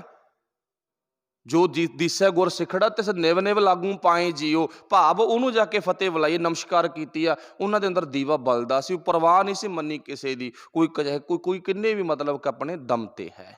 ਕਿਰਤੀ ਆ ਨਾ, ਕਿਰਤ ਦੇ ਨਾਲ ਨਾਲ ਰੱਬ ਨੂੰ ਮੰਨਣ ਵਾਲਾ। ਗੁਰੂ ਨਾਨਕ ਸਾਹਿਬ ਨੂੰ ਪਸੰਦ ਆ ਗਿਆ। ਫਿਰ ਗੁਰੂ ਨਾਨਕ ਸਾਹਿਬ 2 ਵਾਰੀ ਘਰੇ ਰਹੇ ਆ, ਮਰਦਾਨੇ ਸਮੇਤ ਭਾਈ ਲਾਲੋ ਦੇ। ਇੱਦਾਂ ਸਾਡੀ ਜ਼ਿੰਦਗੀ ਵਿੱਚ ਵੀ ਗਿਆਨ ਦਾ ਦੀਵਾ ਬਲ ਪਵੇ, ਅਸੀਂ ਆਪਣੀ ਕਿਰਤ ਵਿਰਤ ਕਰਦੇ ਹੋਈਏ ਉਸ ਪਰਮਾਤਮਾ ਦੇ ਨਾਲ ਜੁੜੀਏ, ਤੇ ਪਰਮਾਤਮਾ ਦੀ ਬਾਣੀ ਦਾ ਦੀਵਾ ਜਿਹੜਾ ਹੈ ਉਹ ਆਪਣੇ ਅੰਦਰ ਬਾਲਣ ਦੀ ਕੋਸ਼ਿਸ਼ ਕਰੀਏ। ਬਾਹਰੀ ਦੀਵਾ ਸਾਡੀ ਇੱਕ ਸਮਾਜਿਕ ਰੀਤ ਮੁਤਾਬਕ ਅਸੀਂ ਲਾ ਸਕਦੇ ਹਾਂ, ਸੁਗੰਧੀ ਵਾਸਤੇ ਲਾ ਸਕਦੇ ਹਾਂ, ਦੇਸੀ ਘਿਓ ਦਾ, ਤੇਲ ਦਾ, ਚਲੋ ਜੋ ਆਪਣੀ ਇੱਛਾ ਹੈਗੀ। ਪਰ ਉਹ ਦੀਵੇ ਨਾਲ ਸਾਡੀ ਪੂਜਾ ਵਾਲਾ ਕੋਈ ਸਿਸਟਮ ਨਹੀਂ ਜੁੜਿਆ। ਰੂੜੀਆਂ 'ਤੇ ਵੀ ਲਾਗੇ, ਘਰਾਂ 'ਚ ਵੀ ਲਾਗੇ, ਕਿੱਥੇ ਕਿੱਥੇ ਲਾਗੇ ਉਹ ਆਪਾਂ ਸਾਰਾ ਕੁਝ ਜਾਣਦੇ ਹੈਗੇ। ਭਾਵ ਕੀ ਆ ਵੀ ਗੁਰੂ ਸਾਹਿਬ ਨੇ ਸਾਡੇ ਅੰਦਰ ਗਿਆਨ ਦਾ ਦੀਵਾ ਬਾਲਿਆ ਹੈ। ਤਾਈਓ ਗੁਰੂ ਸਾਹਿਬ ਨੇ ਕਿਹਾ ਦੀਵਾਲੀ ਦੀ ਰਾਤ ਦੀਵੇ ਬਾਲੀ ਹਨ। ਦੀਵਾਲੀ ਦੀ ਭਾਈ ਰਾਤ ਭਾਵ ਹਨੇਰੀ ਰਾਤ ਵਿੱਚ, ਅਗਿਆਨਤਾ ਦੀ ਰਾਤ ਵਿੱਚ ਅਸੀਂ ਆਪਣੇ ਅੰਦਰ ਦੀਵਾ ਬਾਲੀਏ, ਤਾਂ ਸਾਡਾ ਜਿਹੜਾ ਸਮਾਜ ਆ ਇਹ ਸੋਹਣਾ ਬਣ ਸਕਦਾ ਹੈ। ਸ਼ਾਇਦ ਉਹ ਦੀਵਾ ਤਾਂ ਸਾਡੇ ਅੰਦਰ ਬਲਿਆ ਨਹੀਂ ਹੈ। ਕਿਉਂ? ਪਹਿਲਾਂ ਸੁਬਾਹ ਬੰਦਾ ਮਟੀਆਂ 'ਤੇ ਜਾਂਦਾ ਵੀ ਚੱਲ ਗੇੜਾ ਕੱਢੀ ਆਈਏ, ਫਿਰ ਉਦੋਂ ਬਾਅਦ ਆਪਣੀ ਰੀਤ ਮੁਤਾਬਕ ਮੰਦਰ 'ਚ ਵੀ ਜਾ ਵੜਦਾ, ਮਸੀਤ 'ਚ ਵੀ ਜਾ ਵੜਦਾ। ਅਸੀਂ ਸਿੱਖਾਂ ਨਾਲ ਸੰਬੰਧਿਤ ਹਾਂ, ਪਰਿਵਾਰਾਂ ਨਾਲ, ਅਸੀਂ ਉਦੋਂ ਬਾਅਦ ਗੁਰਦੁਆਰੇ ਆ ਗਏ। ਇਹੀ ਗੱਲ ਆ ਨਾ। ਫਿਰ ਸ਼ਾਮ ਨੂੰ ਚੱਲ ਗੁਰਦੁਆਰੇ ਕਹਿੰਦੇ ਮੱਥਾ ਬਾਅਦ 'ਚ ਟੇਕ ਕੇ ਆਵਾਂਗੇ ਜਾਂ ਦੀਵਾ ਬਾਅਦ 'ਚ ਲਾ ਕੇ ਆਵਾਂ, ਪਹਿਲਾਂ ਕਬਰਾਂ 'ਤੇ ਵੀ ਲਾਇਓ, ਮੜੀਆਂ 'ਤੇ ਵੀ ਲਾਇਓ, ਫਲਾਣੇ ਥਾਂ ਵੀ ਲਾਇਓ। ਮਤਲਬ ਸਾਡੇ ਅੰਦਰ ਜੇ ਗਿਆਨਤਾ ਦਾ ਦੀਵਾ, ਵਾਹਿਗੁਰੂ ਗਿਆਨ ਦਾ ਦੀਵਾ ਬਲਿਆ ਨਹੀਂ ਹੈ। ਇਹ ਸਿੱਧ ਹੁੰਦਾ ਨਾ। ਇਹ ਇੱਦਾਂ ਮਤਲਬ ਗੁਰੂ ਸਾਹਿਬ ਜੀ ਕਹਿੰਦੇ ਭਾਈ ਤੂੰ ਸੋਚ ਵੀ ਤੇਰਾ ਸਮਾਜ ਕਿੱਥੇ ਖੜਾ ਗਾ। ਮਤਲਬ ਆਪਾਂ ਨੂੰ ਸਾਰਿਆਂ ਨੂੰ ਇਹ ਗੱਲ ਬਾਰੇ ਗੁਰੂ ਸਾਹਿਬ ਨੇ ਕਹਿ ਦਿੱਤਾ। ਸੋ ਮਰਜ਼ੀ ਆਪਣੀ ਆ, ਆਪਾਂ ਗੁਰੂ ਦੇ ਗਿਆਨ ਦਾ ਦੀਵਾ ਅੰਦਰ ਬਾਲਣਾ ਹੈ ਜਾਂ ਨਹੀਂ ਬਾਲਣਾ। ਇੱਥੋਂ ਤੱਕ ਵਿਚਾਰ ਸਮਾਪਤ ਹੈ। ਭਾਈ ਗੁਰਦਾਸ ਜੀ ਦੀ ਪਾਵਨ ਤੁਕ ਦੇ ਆਪਾਂ ਅਰਥ ਇਉਂ ਕੀਤੇ ਨੇ। ਗੁਰੂ ਭਲਾ ਕਰੇ ਉਹ ਸਾਡੇ ਅੰਦਰ ਵਸ ਜਾਵੇ। ਦੀਵਾਲੀ ਹਨੇਰੀ ਰਾਤ, ਹਨੇਰੀ ਰਾਤ ਵਿੱਚ ਗਿਆਨ ਦਾ ਦੀਵਾ ਤੇ ਸਤਿਗੁਰ ਬੰਦੀ ਛੋੜ ਹੈ। ਫਿਰ ਅੱਗੇ ਕੀ ਲਿਖਿਆ ਗਾ? ਜੀਵਨ ਮੁਕਤ ਕਰੇ ਉਡੀਨਾ। ਮੇਰਾ ਗੁਰੂ ਤਾਂ ਬੰਦੀ ਛੋੜ ਆ, ਉਹ ਸਾਰਿਆਂ ਦੇ ਬੰਧਨ ਕੱਟ ਦਿੰਦਾ। ਇਹ ਨਹੀਂ ਹੈ ਇਕੱਲੇ ਰਾਜਿਆਂ ਨੂੰ ਬਾਹਰ ਕੱਢਣ ਵਾਲਾ, ਇਕੱਲੇ ਇਮਨਾਬਾਦ ਦੇ ਲੋਕਾਂ ਨੂੰ ਬਾਬਰ ਦੀ ਕੈਦ 'ਚੋਂ ਕੱਢਣ ਵਾਲਾ ਨਾ, ਉਹ ਤਾਂ ਸਾਨੂੰ ਵੀ ਭਾਈ ਬੰਧਨਾਂ ਤੋਂ ਮੁਕਤ ਕਰ ਦਿੰਦਾ। ਜੇ ਆਪਾਂ ਬੰਧਨਾਂ ਤੋਂ ਮੁਕਤ ਹੋਣਾ ਚਾਹੀਏ ਤਾਂ, ਸਾਡਾ ਜੀ ਕਰੇ ਤਾਂ, ਜੇ ਸਾਡਾ ਜੀ ਨਹੀਂ ਕਰਦਾ ਫਿਰ ਨਹੀਂ ਹੈ। ਸੋ ਇੱਥੋਂ ਤੱਕ ਵਿਚਾਰ ਸਮਾਪਤ ਆ। ਬੋਲਦਿਆਂ ਤੋਂ ਅੱਖਰ ਵੱਧ ਘੱਟ ਰਹਿ ਜਾਂਦਾ। ਗੁਰੂ ਤੇ ਗੁਰੂ ਕੀ ਸੰਗਤ ਬਖਸ਼ਣਯੋਗ ਹੈ। ਸਭ ਦਾ ਧੰਨਵਾਦ। ਹੋਈਆਂ ਭੁੱਲਾਂ ਦੀ ਖਿਮਾ। ਵਾਹਿਗੁਰੂ ਜੀ ਕਾ ਖਾਲਸਾ, ਵਾਹਿਗੁਰੂ ਜੀ ਕੀ